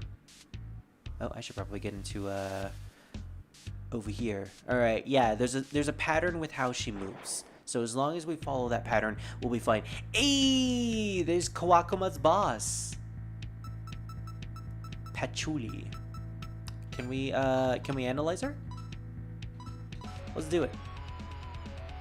Patchouli Knowledge, the witch. She's resistant to all elements, the 4 main elements. She nullifies mind, but she is weak to all physical attacks. That means physical and bullets. You know what? Considering she is extremely frail thanks to her asthma, that makes the most amount of sense. And she has every single spell. Weak fire to all enemies, ice, force, and thunder. And finally, evil spells. Is that also the name of the song? Druid. Moderate non-elemental magic to all enemies. Alright, so a good magic spell, it seems. Patchouli Knowledge. A magician who lives in the Scarlet Devil Mansion's library. Has a very strong aptitude for magic, but is physically weak, unfortunately due to her asthma, her low iron diet, and her lack of something. I think it's a lack of protein. Well, she has a lack of iron innately, but she also has a lack of something else as well. Yeah, she's a very, very frail girl. We're gonna try to get her. So she's weak to physical attacks, which means we can just attack her normally like that. And then we're gonna attack Kawakuma with everyone else, and defend with Kawakuma. Oh, what did I say? She has the name of an attack. I think it's called Evil Spirits or something like that. Vitamin A, right. She has a vitamin A deficiency. It's, you know, poor Patchouli. Don't worry, Druid. We'll figure it out once we actually catch Patchouli. I'll figure out the name of the spell that she has. I want to get rid of Kawakuma, though. Alright, one more attack should do it. Actually, what I should do is I should use Love Tap. Try to get her HP down to 1, and then just have Tojiko kill Kawakuma. Or never mind, Tojiko can just miss. You know, with those weak, tiny legs, it makes sense. She can't necessarily move all that well. All she can really do is just the can, and she can only do it in one place. Ouch. If we don't capture her, then we're definitely going to have to heal after this. Alright, what is her pattern going to be? I'm trying to think. Is this Emerald Megalith? Or is this mercury poisoning? This seems to be more of mercury poisoning than Emerald Megalith. Although, with Emerald Megalith, I always recognize it thanks to the giant bullets, so... Either way, it's one of those two spells. Alright, we're definitely getting her as a party member. Eee! We got Patchouli. So, Evil Spells, that's the name of the thing. I actually want to know. Evil Spirits has too many songs in its name, so that might be hard to figure out. It's Evil Spells, specifically. Yeah.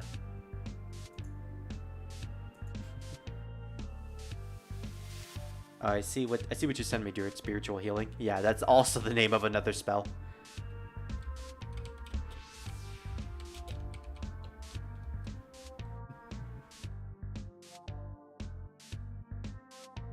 Alright, let's go take her to the Kappa machine to see if we can fuse her into something. First, we gotta get past Sakuya. Hello, Sakuya! Bye, Sakuya! Oh, so we should really heal? Because we're about to die. Ooh, June! Alright, so we got we've unlocked the ability to fuse Shion and her sister, June. Awesome. Ooh, we can make Sakuya, we can make the Fairy Maid, and that's about it. We could have Sakuya in our party while also trying to get away from Sakuya. Yeah, we could do that. We also can't fuse Patchouli innately, which is a little unfortunate. She's level 16, she's weak to electricity and mind. Really good stats, too. Needle throw, weak pierce attack to all enemies, lower evasion to all enemies, increase evasion to all allies, and her special spell card is Dead on Time. Yeah, I'm pretty sure that's also the name of a song as well. I recognize it, at the very least. Increase evasion by 1 level for all allies, and lowers the evasion by 1 level for all enemies. That's actually pretty good. Full name, Sakuya Izayoi. A human employed as the maid of the Scarlet Devil Mansion. As the head maid, she orders all the fairy maids around the mansion, although still does most of the work herself. Can manipulate time with her stopwatch, such as slowing it down, speeding it up, or stopping it. Yes, although the one thing that she cannot do with her stopwatch is that she cannot reverse time. That's her limitations, basically. So we fuse Kawakuma and Patchouli to make Sakuya, which actually kind of makes sense considering they're, you know, all associated with each other. Sadly, though, I really like Kawakuma, and I don't really want to fuse her. But Sakuya. Sakuya is really good. So what we're gonna do... what is she weak to again? I want to know. Sakuya is weak to electricity and mind. So, theoretically, Red Sun over Paradise isn't really a good move for her, but I'm still going to give it to her anyways because I want to trade it down the line to, you know, eventually we'll give it to a character that has a fantastic skill set and also the ability to, what's the term? Absorb fire. So that's what we're gonna do. But in the meantime, let's save Kawakuma's data because I actually want to rebuy her after this if I can. If I have enough money. If not, I will just get another Kawakuma through hijacking. Also, I just realized I skipped over Rumia. The one who had proved that mankind has learned how to use the decibel system. Level 33, sadly. But that just means she's really powerful, especially against living things. High magic. High luck. Yeah, she looks really good. A small-time yokai who can manipulate darkness. That's it. No mention about her ribbon housing an Ofuda seal, and it's apparently sealing something, but no one knows what it's actually sealing. No mention about that? Okay. Level 33, so we'll get her eventually, and she'll probably be a really good party member. That's the most accurate song I could find of its... Oh, that's fair. Let's see. Evil Spells by Morbid Angels. That's probably what they were referencing, yeah. If anything, someone will probably come out with another spreadsheet that will detail all the references to each song, to each spell card. And that'll be really cool to see as well. So we're going to fuse Sakuya. We're going to give up our Kawakuma. And let's see. Sakuya has... What was her stats again? I need to actually check. Okay, so she's balanced in both strength and magic, so we can go with either or.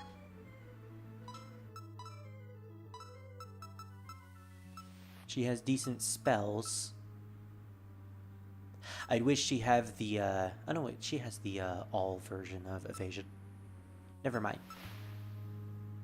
Increased attack for all allies, increased defense for all allies. Red Sun over Paradise, and finally...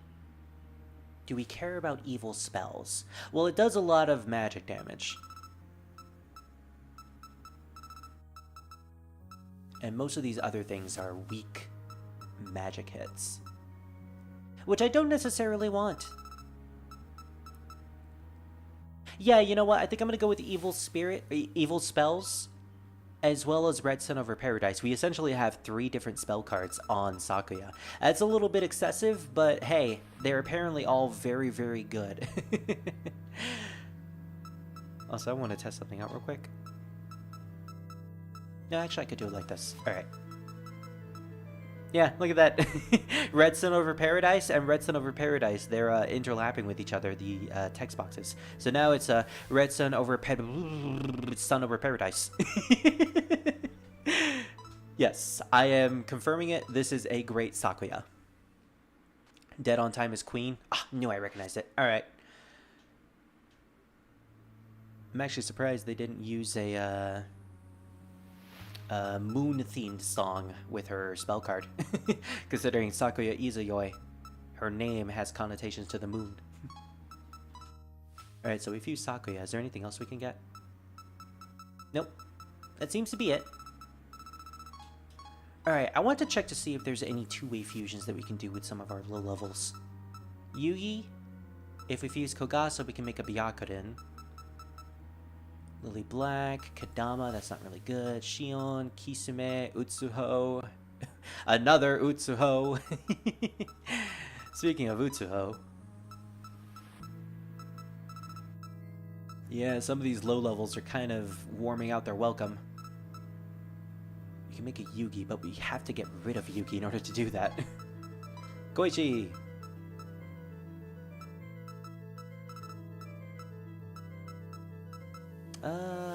Parsi is very low level. And I think we already have a Parsi, don't we? Yeah, what does Parsi fuse into? Byakurin, Shion... Yeah, nothing really all that good. I think we're going to have to start investing in the whole sacrifice gimmick. Alright, so who are we going to sacrifice? And who are we going to sacrifice to whom? When it comes to the lower level characters, which one do I actually use a lot? Tojiko I have been using a lot. I've been getting a lot of use out of Tojiko for some reason. She has some pretty decent magic spells. And really good buffs as well. I even ended up giving her her own weakness, which means she can potentially face off against enemies who use electricity spells, while she can just throw out force spells. So Tojiko is pretty decent. I'm actually surprised. I've been liking Tojiko a lot, so we're probably going to sacrifice one of our early game sleepers to her. So we have either Utsuho, Yugi, or Koishi. I think I'm gonna sacrifice Koishi because she's probably she is the lowest level. She will gain 100 experience. That's not much, but it at least frees up some space for us. And then let's do it with Yugi, maybe? Yugi will be sacrificed to Tojiko. She gains a huge amount of experience, though. Yeah, Koichi was just, like, super low level, it seems. And with that, transfer complete. I think Tojiko just gained a level. Because her MP is a lot higher than it used to be. Yeah, she gained... Oh my gosh! She went from level 13 to level 17. Yeah, her MP is even bigger now. And her HP is massive too. Her magic just went up to 10 points. Her magic defense went up by 7. Her defense is good now too. Her attack also went up by 8. Yeah, Tojiko just ended up being really, really good. Alright, we're saving that. Can I potentially just get a bunch of Yugis from the Hell of Blazing Fires and just sacrifice them to a bunch of my sleepers?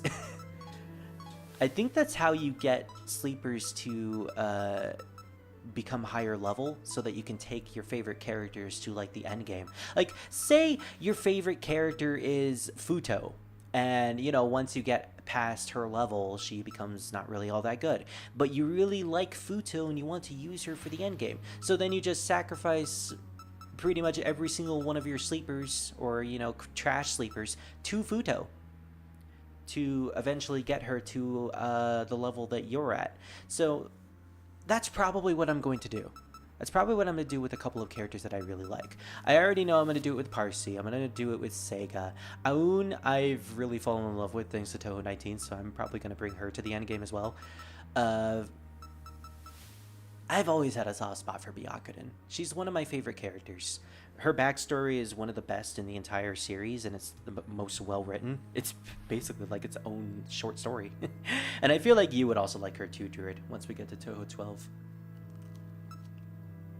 And you know what? She's been good to me. I'm gonna bring Tojiko. I'm gonna make Tojiko the best character, and I'm gonna bring her into the end game. It's already decided. Miko too. Miko is also great. Oh, there's so many. This is the pain of playing a Shin Megami Tensei game with a Touhou skin on it. Because there are so many characters in Touhou that I just love and appreciate. And the whole point about Shin Megami Tensei is that you can't get invested in these characters, in these demons that you end up getting. You need to just fuse them away to get better stuff. But I like Futo. I don't want to get rid of her. Thankfully, though, this game seems to take inspiration from SMT5. So you don't necessarily have to give away the demons that you get and effectively never use them again. You can build them up through the sacrifice mechanic. You can take them with you to endgame, and I find that really fun. I find that really fascinating. We can make anyone good. We can even make Jack Frost good in Shin Megami Tensei 5. Which is probably what I'm going to do when I get to SMT5. Alright, so Sakuya. And I'm definitely keeping Tojiko with me.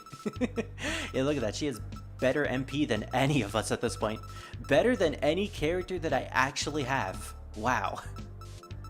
I may have to build up your skills, Tojiko. Byakuren, no, Byakuren's actually pretty good. I'll keep her out. Alright, so what we need to do is we need to build up our roster again. Oh, oops. I actually thought I could squeeze through her.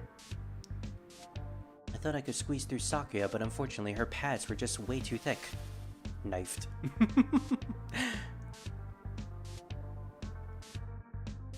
Oh, wait. There we go. I actually want to go into this room right now.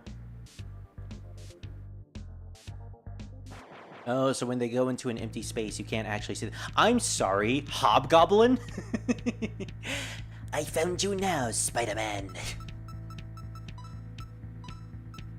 Just fucking have the Joker voicing him in this game. What the heck is a Hobgoblin doing here? Honestly, if it was named Chupacabra, I would have believed it, because the Scarlet Devil Mansion does in fact have Chupacabras.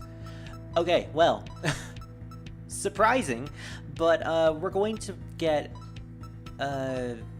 Kawakuma into our party, so we're gonna have to get rid of these guys. Without judgment. I do love that move. Sakuya, let's see what you have. We could potentially use evil spirits. And I think we will.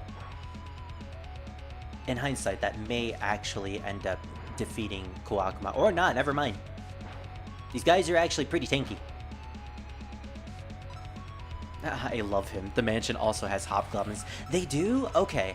I always assumed it was just the Chupacabra, but if they do have hobgoblins at the same time, are we just going to ignore the fact that Remilia is slowly building up an army of cryptids?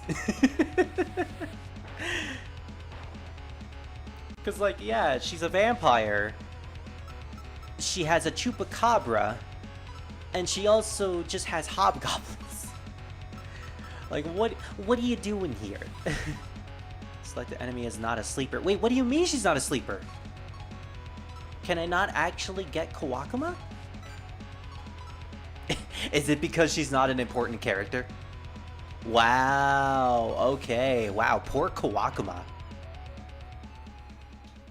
Relegated to a basic enemy who has no ability to be caught. Jeez, man. Kawakuma is good, though. Kawakuma's a good girl. Alright, maybe not going that far. Alright, well, I do want to get Kawakuma again. So I guess the only way to get her is to fuse. Nope. Alright, this one definitely likes to go in a bunch of circles. I don't know why I went in that square just now. I don't know why I went to the left. Oh, we could just get Sakuya normally. Do we have mailing? I'm pretty sure we have... I didn't mean to do that. I'm pretty sure we have mailing in our party. Yeah, we do. Okay. Well, now we can figure out what type of items they have. It was in Wild and Horned Hermit. Oh, that's probably why I didn't know about it, because I haven't read any of the mangas yet. I don't need to analyze them, I just need to look at the stats from my versions of them. So Sakuya is weak to electricity and mind. Mailing is weak to fire and ice. Fire and ice. Ice, ice, baby. Do we have mind? We do not, but we do have electricity. And I think the others are just going to defend, because we may potentially end up killing them.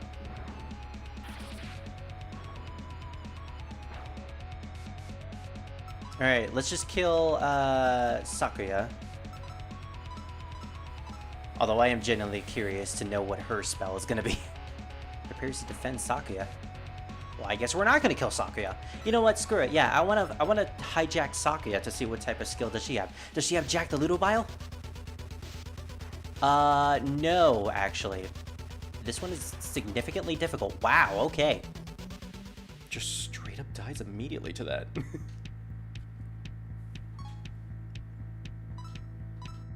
Well, we have more than enough SP, so what we can do is just lower her HP with Love Tap. Defend, and then... Right, Tojiko has the Ice spell. Thankfully, unlike the Fairy Maids, Hobgoblins are born to do housework, so Sakuya finally has help. Yeah, she doesn't have to do everything all on herself now. Good for her. Oh, wow, that's actually really difficult. Oh, wow, okay. Jack the Ludobile, that is not. Now, see, I can actually do Jack the Ludobile. This one... Alright, let's try it again. Thankfully, we can just hijack as many times as we need. Would it be easier if I go to the top of the screen? No.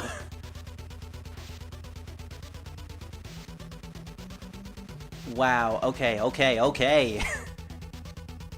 That is significantly more difficult. I'm definitely doing something wrong. Am I supposed to stream it? Is that the trick to it? Thankfully, I got those upgrades that gives me more SP as I defend, so we can just do this battle as many times as we want, Sakuya. I have all day. Is it really just big movements? No, because then I get walled by one of the knives. And plus, I won't be doing enough damage to her. I'll figure this out eventually. Wait a minute, wait a minute, wait a minute. Is this just misdirection?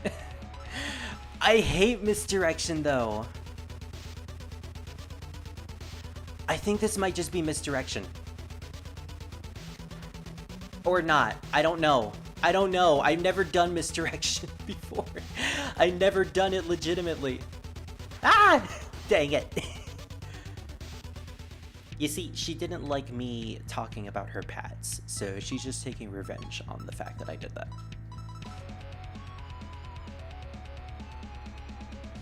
Like I said, bitch, I can do this all day. Yeah, unfortunately, I never got how misdirection worked. I just pretty much bombed through it in the actual game.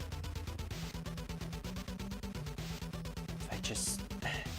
Like, they're homed in at my position. As long as I stay still, I just need to move... Okay.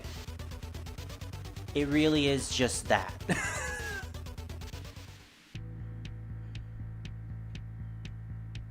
It's certainly not Jack the Ludobile, but same mechanic.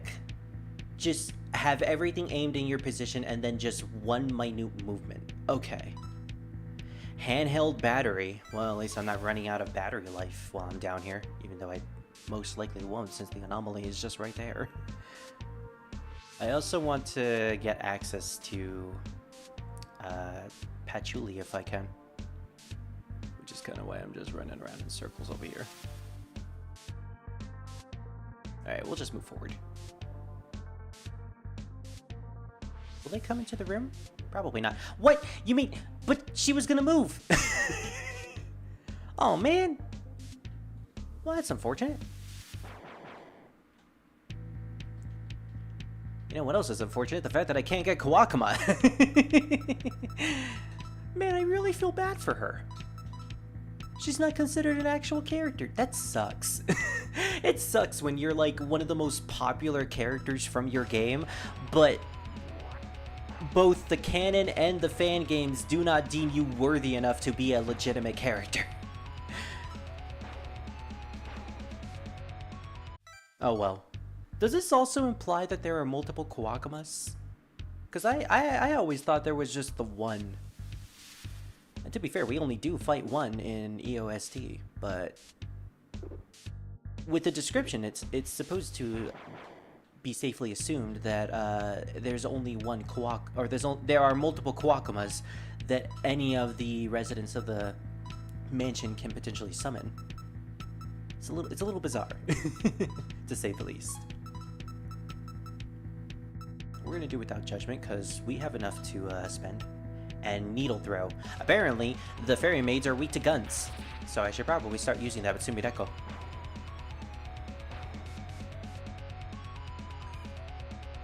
Wow, 50. Yeah, that's a pretty good skill. Oh, they also have a healing spell as well. Well, no matter.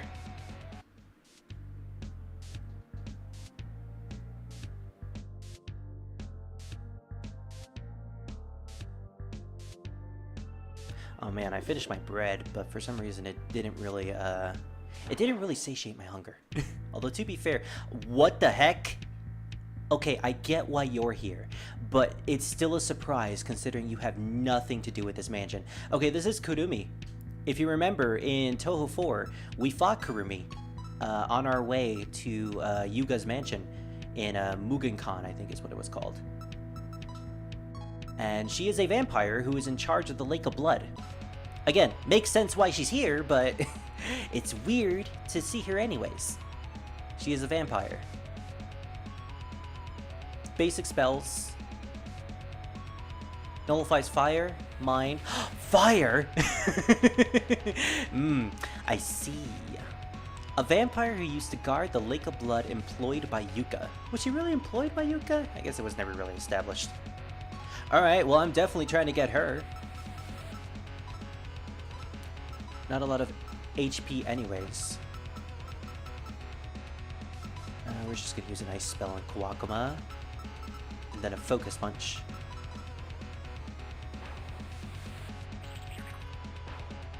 One more love tap should do it.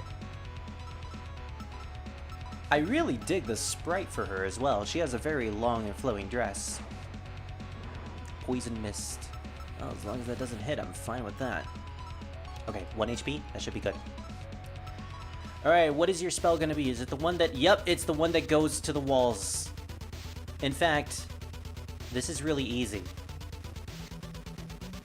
The version in Lotus Land Story was also really easy, but this one is significantly easier, because look at that. I can just misdirect it to the other sides of the screen, and then I can just go to the other side.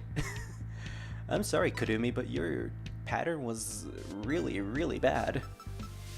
What level is she? She is level 16. Okay, does she lead to any more potential fusions, though?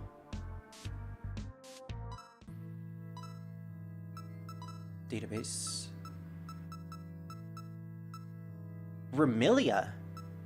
Yep, that's definitely new. She's level 17. I can actually make the Mistress of the Mansion. With Kurumi and Mei Ling, two that I can potentially get in this very dungeon. 7766. High attack, high strength, decent luck. Okay magic. She has blood-sucking universe. Leg staff. Now that would be a really weird name for a song. Ajita, weak attack force, and blood-sucking universe. Weak pierce attack to one enemy, chance to apply paralysis, and half of damage dealt is returned as HP, so she just sucks the blood and then regains it through health. That's neat. Imagine if I transferred that skill to someone like Marissa. Marissa theoretically sucks the blood out of someone. That's a funny thought. Full name, Remilia Scarlet. Mistress of the Scarlet Devil Mansion, which is named after her and Flandra's older sister. She is a Western vampire who allegedly can manipulate fate itself, surprisingly immature for her age, and her age is, I think, over 500 years. She's a very fun character. Personality-wise and just ability-wise too, because her ability to manipulate fate is just something that you never really get the grasp of.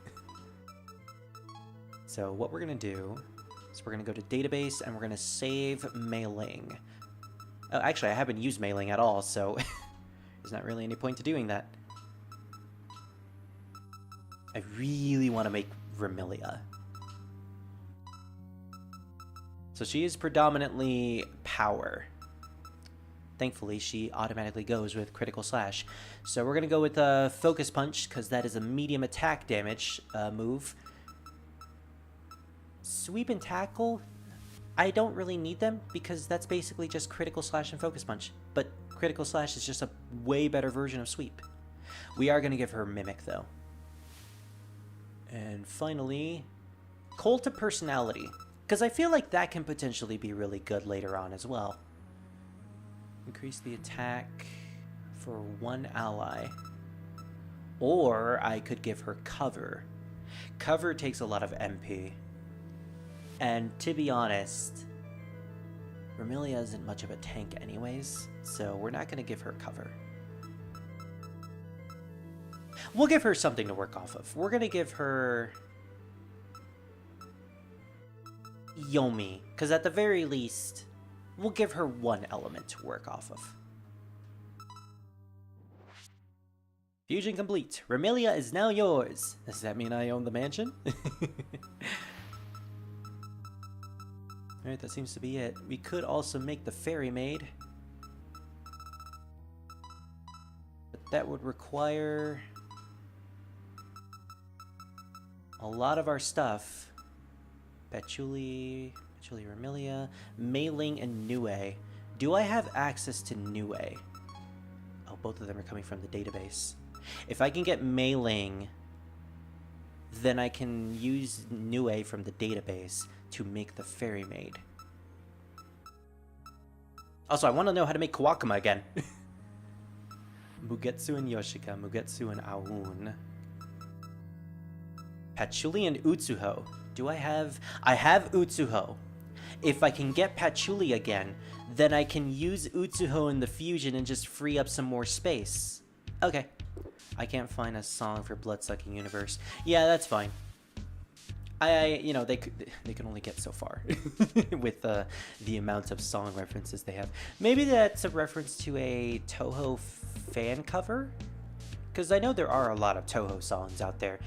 A lot of Touhou fan-made songs in which they use a lot of unique names to them. So maybe Bloodsucking Universe is a reference to one of them. Either way, cool name as it is. Right, weak to guns. We're gonna pop a cap in all their asses. Mimic Sakuya and just needle throw. Can she mimic the gun skills? Yeah, she can. Okay. So as long as it's a skill, Mimic can use it. However, it could be a reference to Nagori Yuki from Guilty Gear. Is Nagori Yuki a vampire of sorts? A vampire or some sort of aristocrat, maybe? Because that does fit with Remilia to a T. Also, we're going to save and then refill our battery, because, yeah, we're getting pretty low at that point again.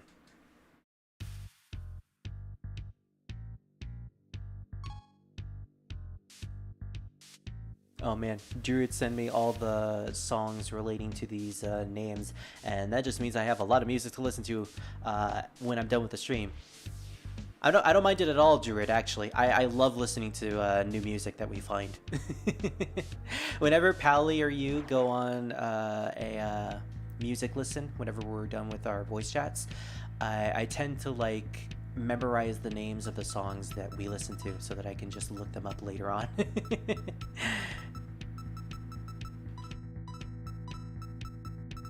Because I'm the type of person that just listens to whatever sounds good. I dig whatever sounds good, and I then just vibe to it later. Alright, Patchouli. Your spell is pretty easy, even if it is Emerald Megalith. Emerald Megalith, the hardest spell in EOSD if you manage to get your invisible rank to maximum. That and Scarlet Meister. Those are the two hardest spells in the entire game, and possibly the entire Touhou franchise. And there are a lot of difficult spells in the series. So that title is a pretty big deal. Alright. Now that we've got them,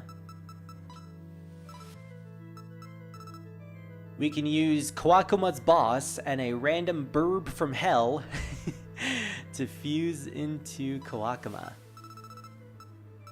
Spiritual healing. Actually, can I save this version of Utsuho? Oh, she's already saved. Good, because I want spiritual healing for later. Yes, he's a vampire who's also a samurai. A vampire who's also a samurai. Well, samurai are predominantly known to be Japanese in nature. I guess, you know, the vampire thing is obvious, but since Remilia is a Western vampire who came to Gensokyo, which is a predominantly Japanese area of, well, it was taken from a ancient Japanese area and turned into a pocket dimension. I guess it's like a very roundabout reference to that. Although that second part might be reaching. The vampire thing makes sense, though. What's the name of Nagori Yuki's song? If it's Bloodsucking Universe, then yeah, that might be the reference it's going with. Oh wait, I'm not fusing Remilia, I'm fusing Kawakuma. Okay. Utsuho and Patchouli. So Kawakuma, this may actually be a better version of Kawakuma than the one we had previously, because I can give her spiritual healing on top of Red Sun over Paradise. And spiritual healing is really, really good because it heals MP. So we're definitely keeping that. We're taking that to the end game, folks. She doesn't have any spells, though. So, moderate non-elemental attack to all enemies. And finally, Sumideko has Agni. And Redstone Over Paradise is a fire spell. So let's give her something else.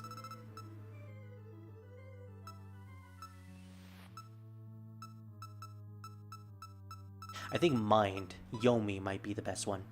Alright, this is good. This is a good Kawakuma.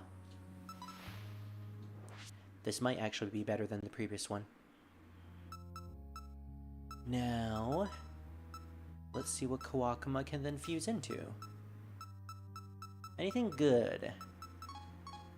No. What about the database? What do we need in order to fuse the Fairy Maid? Decent stuff that we can't really get right now. Mei Ling and Nue. Right, I was trying to get Mei Ling to then fuse the Fairy Maid. Now, what can I do for Nue? Kurumi and Patchouli.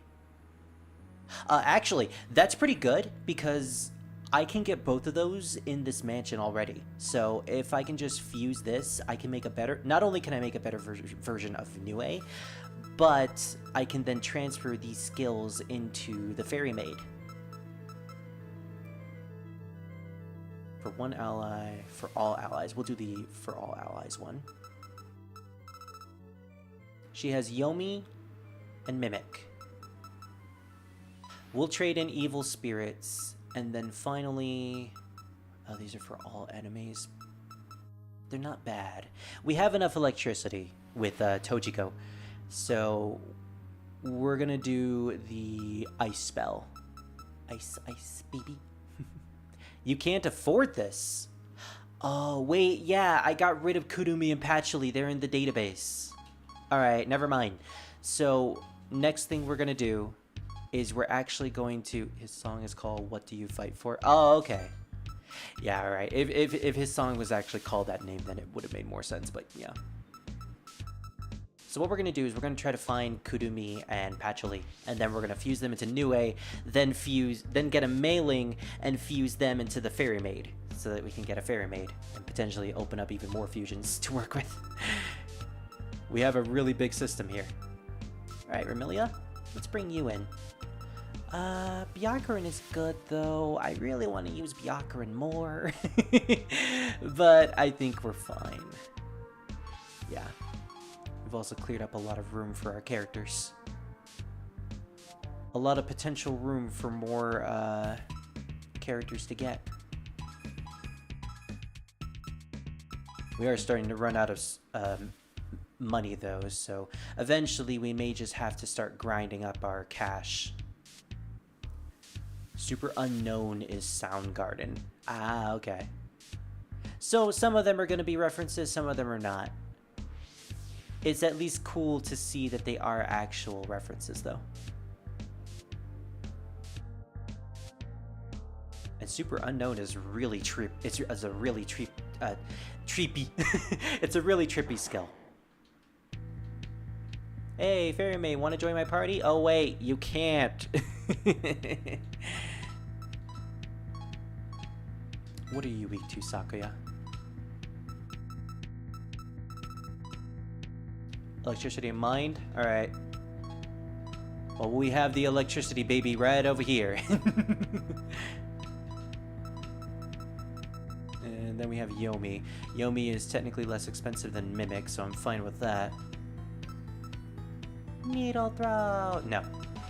Needle spray! How about this needle spray? And Remilia's like, we never should have given her that attack. She keeps yelling that out loud.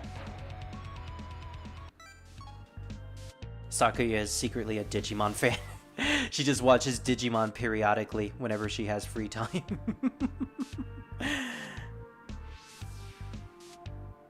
Alright, we're fine there.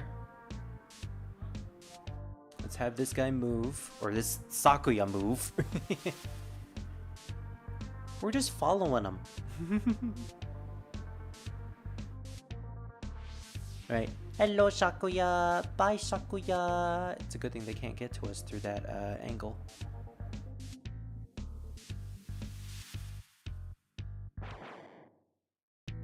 Did I miss a spot to the south? I think I just saw that. I think I missed a spot to the south. I'm probably gonna have to go back there, aren't I? Let's use Agni on her just to lower her attack, or just lower her HP. Sakuya, you can defend. There we go. That should do it. Focus. Alright, Mei-Ling, what do you have? Ah, Rainbow Wind Chime. Got it. I have perfected the art of Rainbow Wind Chime. Your attack means nothing to me. I have played this way too many times as Marissa with that dummy thick-ass hitbox.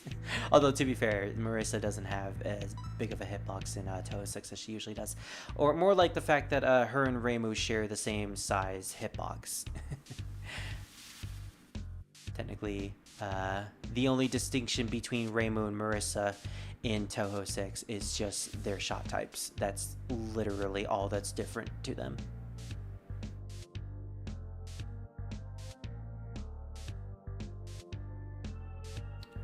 Can I actually get this spot right here? Thank you. Hello. Oh, Sakuya. It's almost like we're kissing each other. Our arrows are just kissing. Yeah. We're just right there. Yeah. We're just right there kissing each other.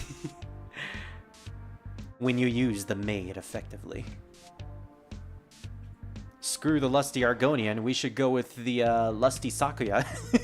Yes, the best doujin.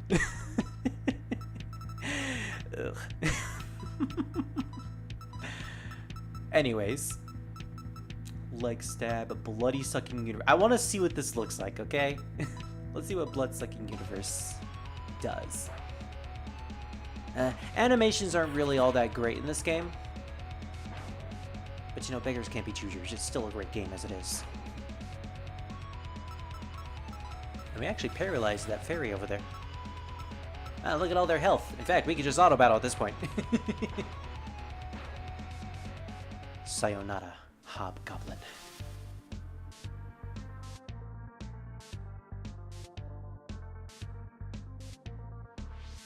Looks like we're getting pretty close to the next location. Oh gosh, that's a lot of rooms. Imagine if Sakuya is just in one of them. She's like, I knew you were going to enter this room. You wanted 100%, didn't you? You're not escaping without me catching you once. She would do that.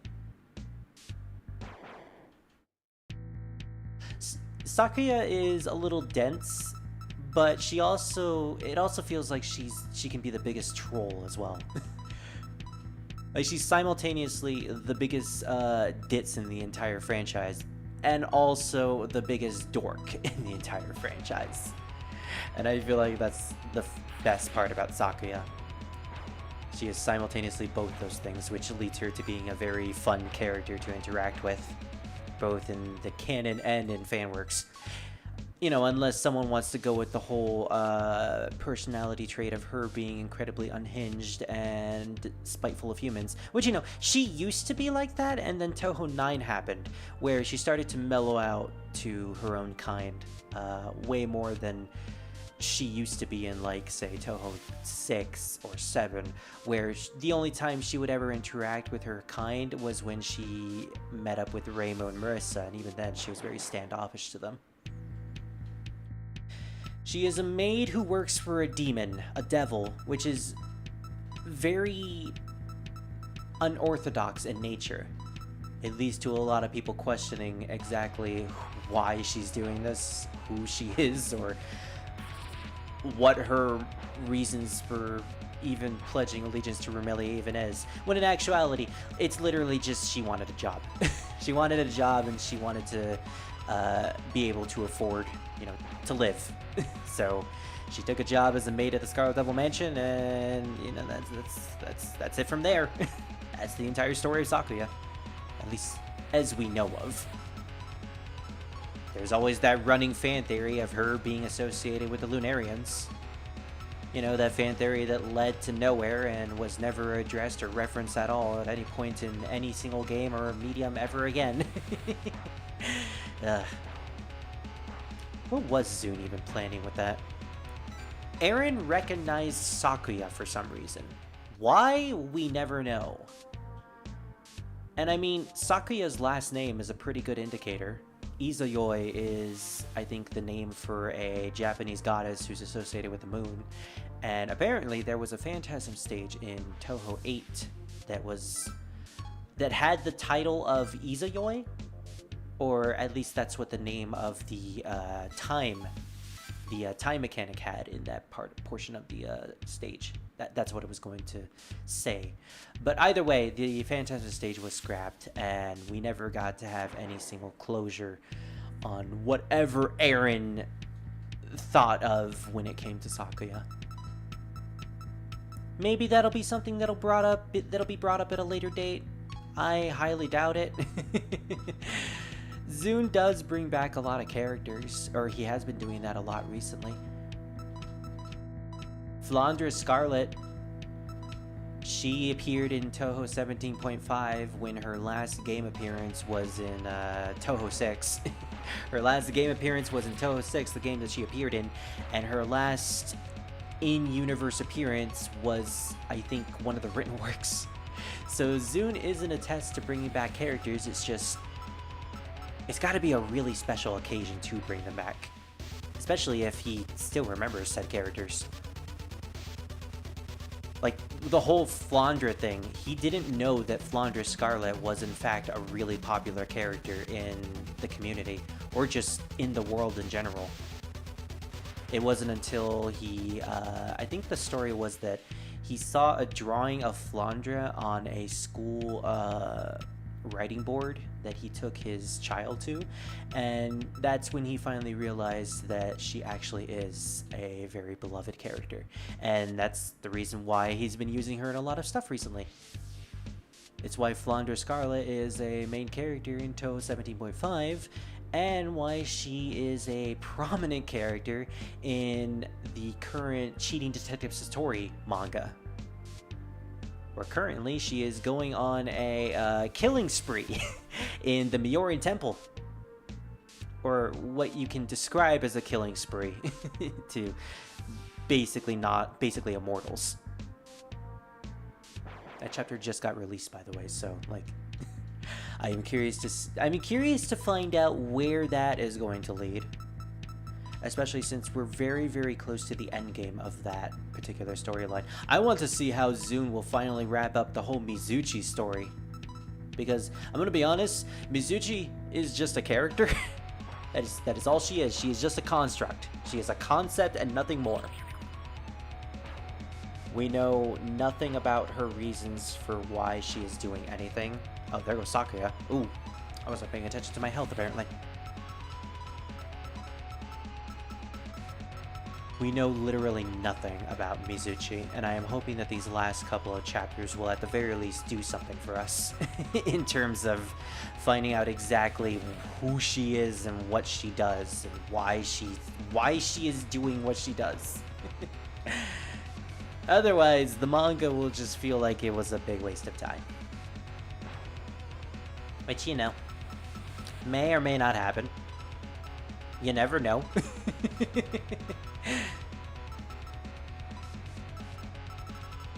It could just end without any closure whatsoever, and we could just be stuck there with a nothing character. A nothing character with lots of lost potential. Like, we have Satori here being the main character of her own storyline, and yet she gets nothing. So far in the manga, from what I have heard, everything she does ends in failure. Wait, why can't I summon Remilia? Oh, because I have her in the party, right.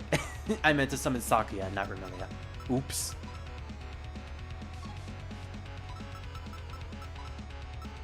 Okay, you guys need to die.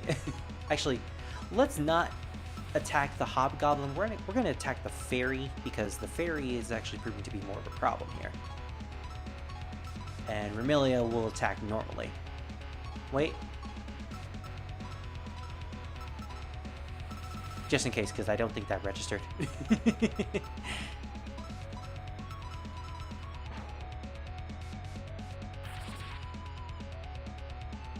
Ah, the goblin can't move. Wahahaha.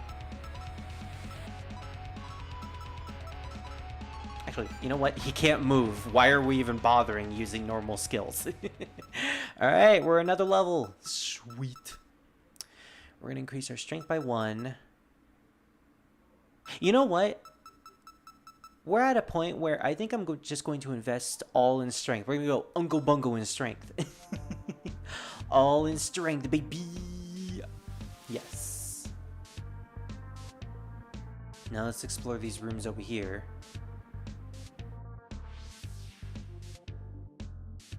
And we're starting to run out of batteries, so you know what? I'm going to make the conscious decision. I'm going to have Sakuya catch me.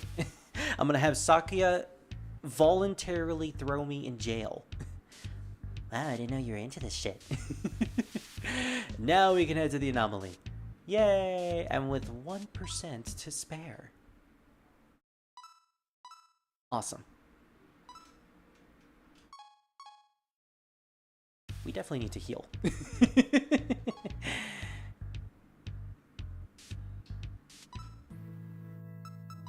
But first, we are now level 18. I don't think there were any new fusions that we could have done. Yeah, Remelia was the last one. Okay. Well, with that said, we're still going to heal. And we can finally tackle this one square space that we ended up missing. Sakuya, Remelia. Mailing we caught. Actually, didn't we want to do a fusion with Mailing? I think we needed to do it with Mailing and Nue. Or did we already use Nue? Oops. Okay, what was the stuff that we wanted to do? I don't think there was anything we wanted to do inherently. We needed to fuse the fairy maid. Okay. Nue. How do we make Nue? There was a way we could have done it. Kudumi and Patchouli. Okay, we need to encounter Kudumi and Patchouli. They seem like they're optional encounters though, so they're gonna be a bit tricky to find. Never mind. Speaking of the devil, speaking of the cute devil, we'll just take her out then.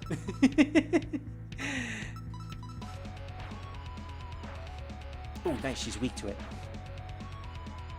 For her special, she is weak to a gun. Alright, Kudumi, you're gonna join my party whether you like it or not. Ooh. Ooh.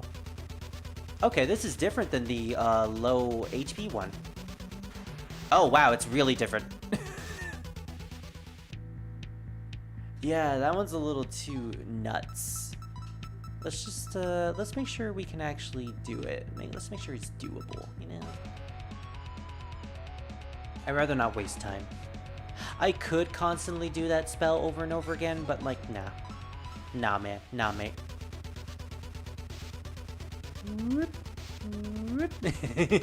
This is ridiculous.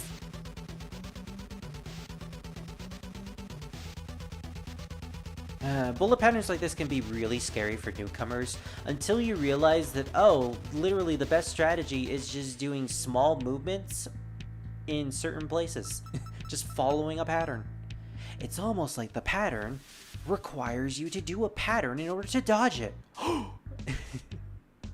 Alright, well, the next one we need to get is Patchouli.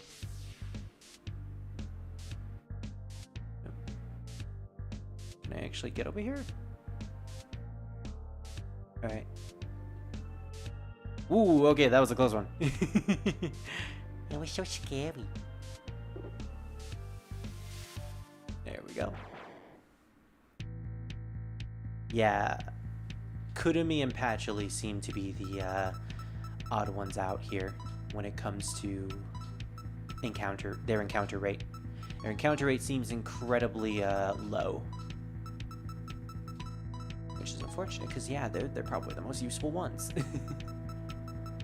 And we'll go with Yomi. We're gonna have the mistress break the mind of her servant. I'm not sure if that was intended, but you know, we're gonna roll with it. Wow, that fairy dodged a lot of things. Maybe it is ideal to get this fairy into our party. Aha, you missed. Okay.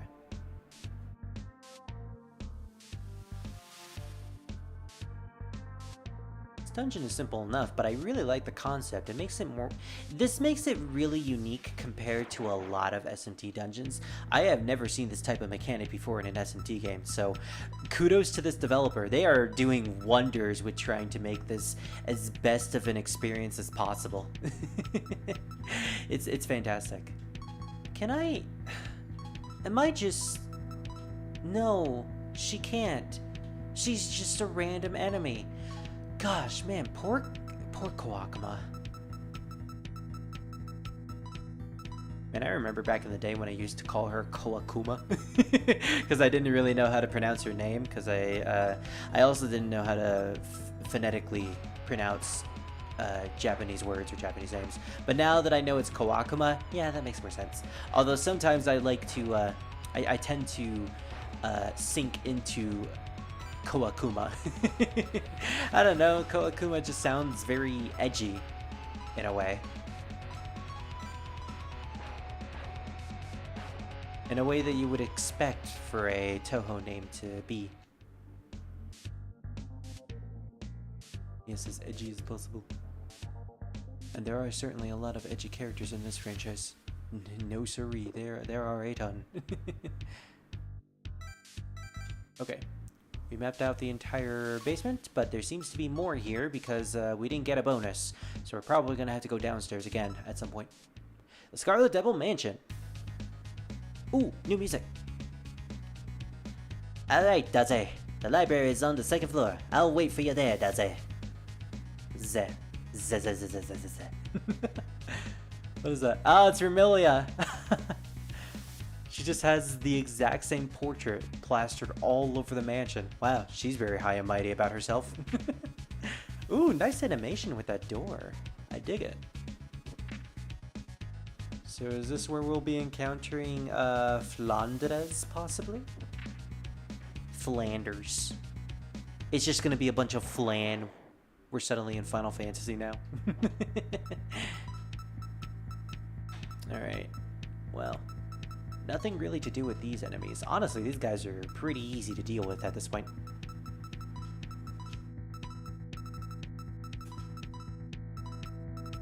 It's Sonoma Paradise. Not yet. Not yet.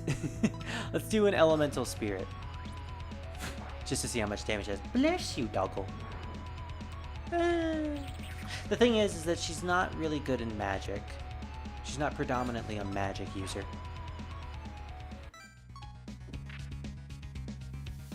Also, evil spell will never do weakness damage, so I gotta always remember that.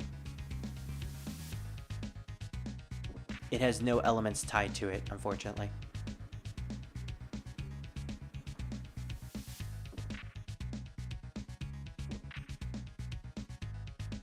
Man, this place is big. It's about as big as the Palace of the Earth Spirits. Why does everyone who owns mansions always have to have gigantic mansions? It is literally just nothing but mazes inside.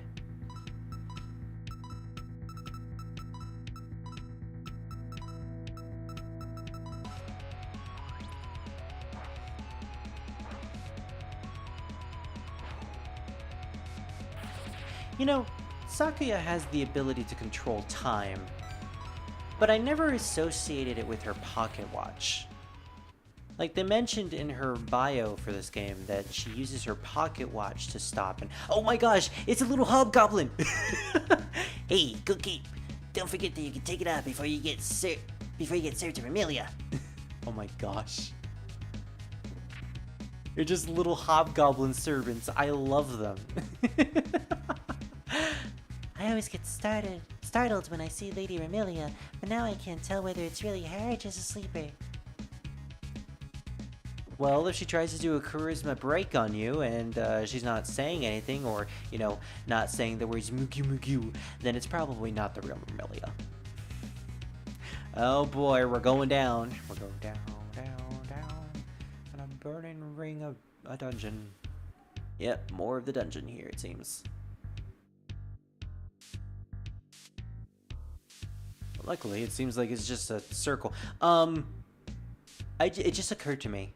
We're going into the dungeon, and it's a circle.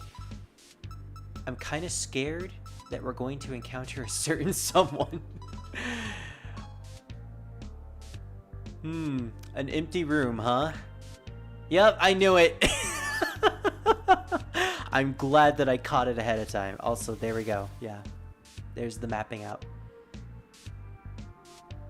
Oh, that character looks really cool, Druid. The Nagoriyuki. I love his design. He's like an Oni. He's an Oni in a way. Alright, well, let's get down to business. A human? The character with the second most popular theme song in the entire franchise. Hello, I'm Flandre Scarlet. I heard there's an incident, something involving clones. I mean, hey, you can produce clones too. 4 of a kind, after all. Hey, you can get me a clone. Can you get me a clone of my sis? I always wanted to see who's stronger, but I don't want to harm her. Well, actually, we do have one. Will she take it away from me, though? That's the question. I guess only one way to find out. But first... Also, she wants to see who the strongest is? Well, why don't you go fight Cherno? We're gonna bring out Kawakuma in place of Vermilia if we don't need her in the party. Please bring me a clone of my sister Millie. I want to see you strong. Okay, yeah, she wants to fight her. All right. In that case, who has the better skills? Jojika we're bringing in just because. Aoun has a lot of decent skills too. Miko as well.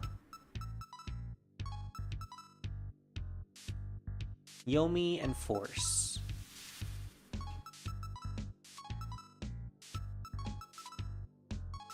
Okay, we don't actually need Kawakuma because, well, spiritual healing is good, but we don't really need spiritual healing, honestly. As long as we have Sake and Vermilia in the party, we have all the skills that we need. So, let's take Kawakuma out of the party, replace her for Vermilia Scarlet. And let's go break down in front of our little sister. You brought Vermilia's sleeper to Flandra. Yay, she's here! Wow, she's just like the real thing. Poke. Now let's see how strong she is. Oh boy! Dance, spirit. Dance like your life depends on it. Alright, Flandra. I have no idea what you do, so let's check the enemy shield analysis. That's a lot of HP. Okay, so nullifies fire and electricity. There goes our Red Sun of her Paradise gimmick. She's weak to bullets and weak to mind. It's great because Vermilia has both of those elements. She has access to fire and electricity, and also she has the second version of those spells. This feels like a super boss at this point. She has Agniusa, moderate fire damage, and Azanusa, moderate electric damage. Well, as long as we have Tojiko in the party, that won't be much of a problem to us. It'll be a problem to Sakuya, though. She also has Liver Punch, chance to cast paralysis, and Under Pressure. Weak physical attack to one enemy. If the target is paralyzed, lower all of their stats by 2 points, but remove the paralysis. So we really need to make sure that she does not paralyze anyone, and then follow up with Under Pressure. If she happens to paralyze them, we need to get them out of it ASAP. Full name Flandre Scarlet. Vermilia's younger sister has the ability to destroy anything, no matter how sturdy it may be. She lives in the Scarlet Devil Mansion's basement. Yeah, she has a really crazy ability.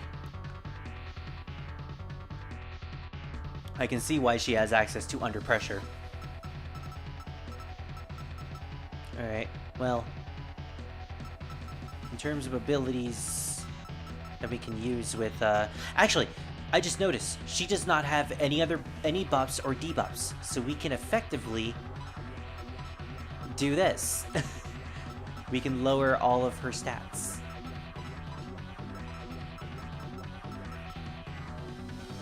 Remilia, we're gonna mimic Sumireko so that we can lower her attack to the maximum amount, and then we're gonna increase our defense.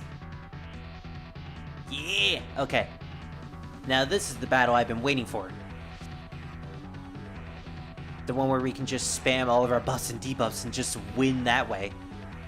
Alright, that didn't do nearly as much damage as I thought, but that's because her attack is lowered to the maximum amount. Awesome. And now we lower her evasion in the event that she ends up doing something to us like that. Okay, I feel like Sakuya will need the high defense because of the fact that she is weak to electricity. Then we're gonna mimic Sakuya and then have Sakuya use the increased defense.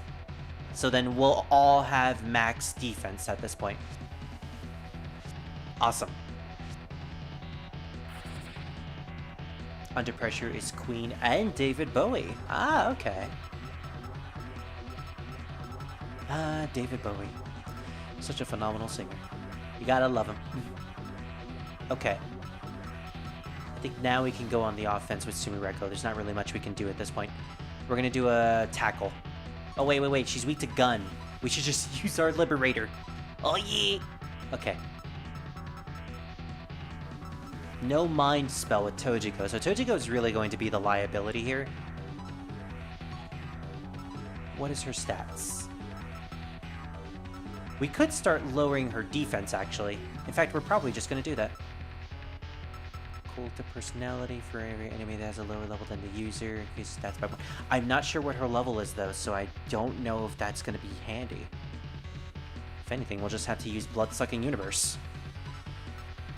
Figured I'd help out with the song or other references. Yeah, no worries, Drew. This is actually very helpful. I love learning about this stuff, so thank you very much. Dead on time. That would have been nice at the beginning. Although it uses up all of our SP. Alright, we're going to increase all of our attack power. Eee, nice. At the very least, Remilia can do a decent amount of damage. And we paralyzed her, too. Yes. Yes, wow, this was supposed to be a super boss. Lower the defense even more, baby. Yeah, we have enough to do that. Finally increase our attack by 1 more, and then we're probably just going to go on the offense then.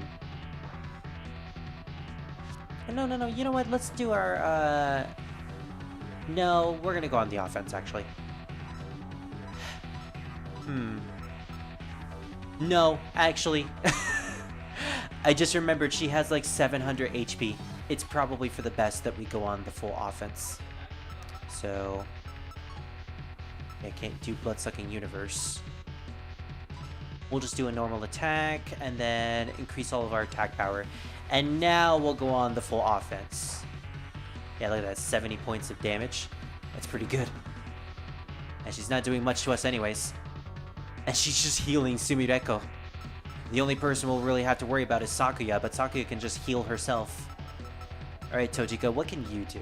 She can't be hit by electric... No, wait, I think she can't be hit by ice. So we're probably just going to use Force. It's the only thing we really can do with her at this point. And Remilia will just have to wait until we get enough SP. For Sakuya, yeah, that's pretty much it for Sakuya. For Sakuya, we're just going to do a normal attack.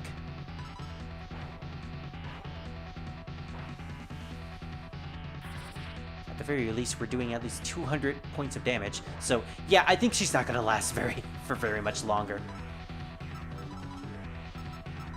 Especially, that costs 50. Alright, Flandre. After mailing, I kind of got the grasp of the game now. It also helps that I had some really good units, and gosh damn Tojiko. I didn't think she would just, like, she's really being useful. And I'm actually kind of surprised that just a random mid-boss with no dialogue in the original games turns out to be one of the best characters at this point. Sorry, I got carried away. I only meant to attack Remilia. Oh, no worries. We didn't feel a thing. You won. Here's something for your troubles. You got an enchanted doll. You feel like you just barely avoided death. Sumireko's luck has increased by 3. Fantastic. Can we actually talk to her? Still, I lost. Am I really weaker than my sis? No, you only won because you backed her up. No, I only won because of Tojiko. Alright, so what are the items that I got? I enjoy trying to hunt down information. Oh, totally. That I do know. So we got the doll. I guess that's needed for a side quest of some sort? Appreciate the poor Tojiko. She looks like a turnip. I know, right? And her battle animation is just her doing the can. Very, very unfortunate for Tojiko. Consumed when Sumireko is defeated. Oh, I see. So it's one of those items that just revives you. Wow, that's actually really, really good. In that case, I'm going to try not to die for as long as I can. Oh, I meant to actually go up the staircase.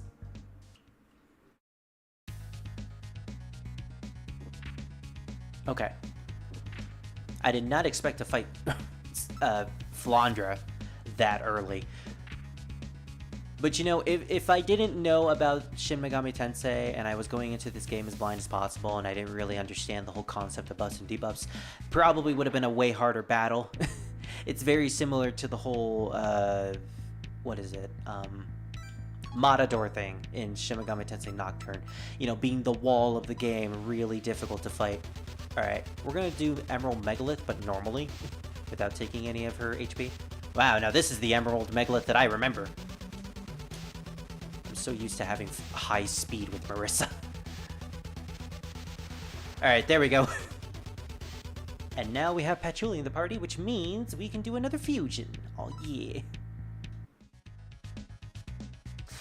Alright, we're getting close to the 3-hour mark. Like I said earlier, I'm not really feeling well. I skipped breakfast, and the only thing I ate was bread, so it didn't really fill me up, sadly. So we're probably gonna end it here today. I will head back to the Kappa device, and I will just do a bunch of fusions. Unfortunately, I don't have access to any of the sleepers that I can get outside of the Scarlet Devil Mansion, but I don't think I really need them. And my dog is crying, so this is actually the perfect time to end the stream. Tune in tomorrow. I think tomorrow. Actually, no. I think Maluki doesn't work tomorrow, so he's probably... Yeah, we're probably going to hang out tomorrow. Okay, so tune in for Touhou 9 tomorrow. We're going to go back to Touhou 9. We're going to play through another story mode, another couple story modes, get through that game. And then on Tuesday, we will continue with Artificial Dream and Arcadia, where I will probably have grinded a small bit. I'm not gonna get to like level 20 or something. That's a little too insane, especially since we can't really fuse anything at the moment. But I'm just gonna try to, you know, play a bit off screen. So look forward to that tomorrow. So thank you for joining, everyone. I'll see you next time, and have a good day. Laters.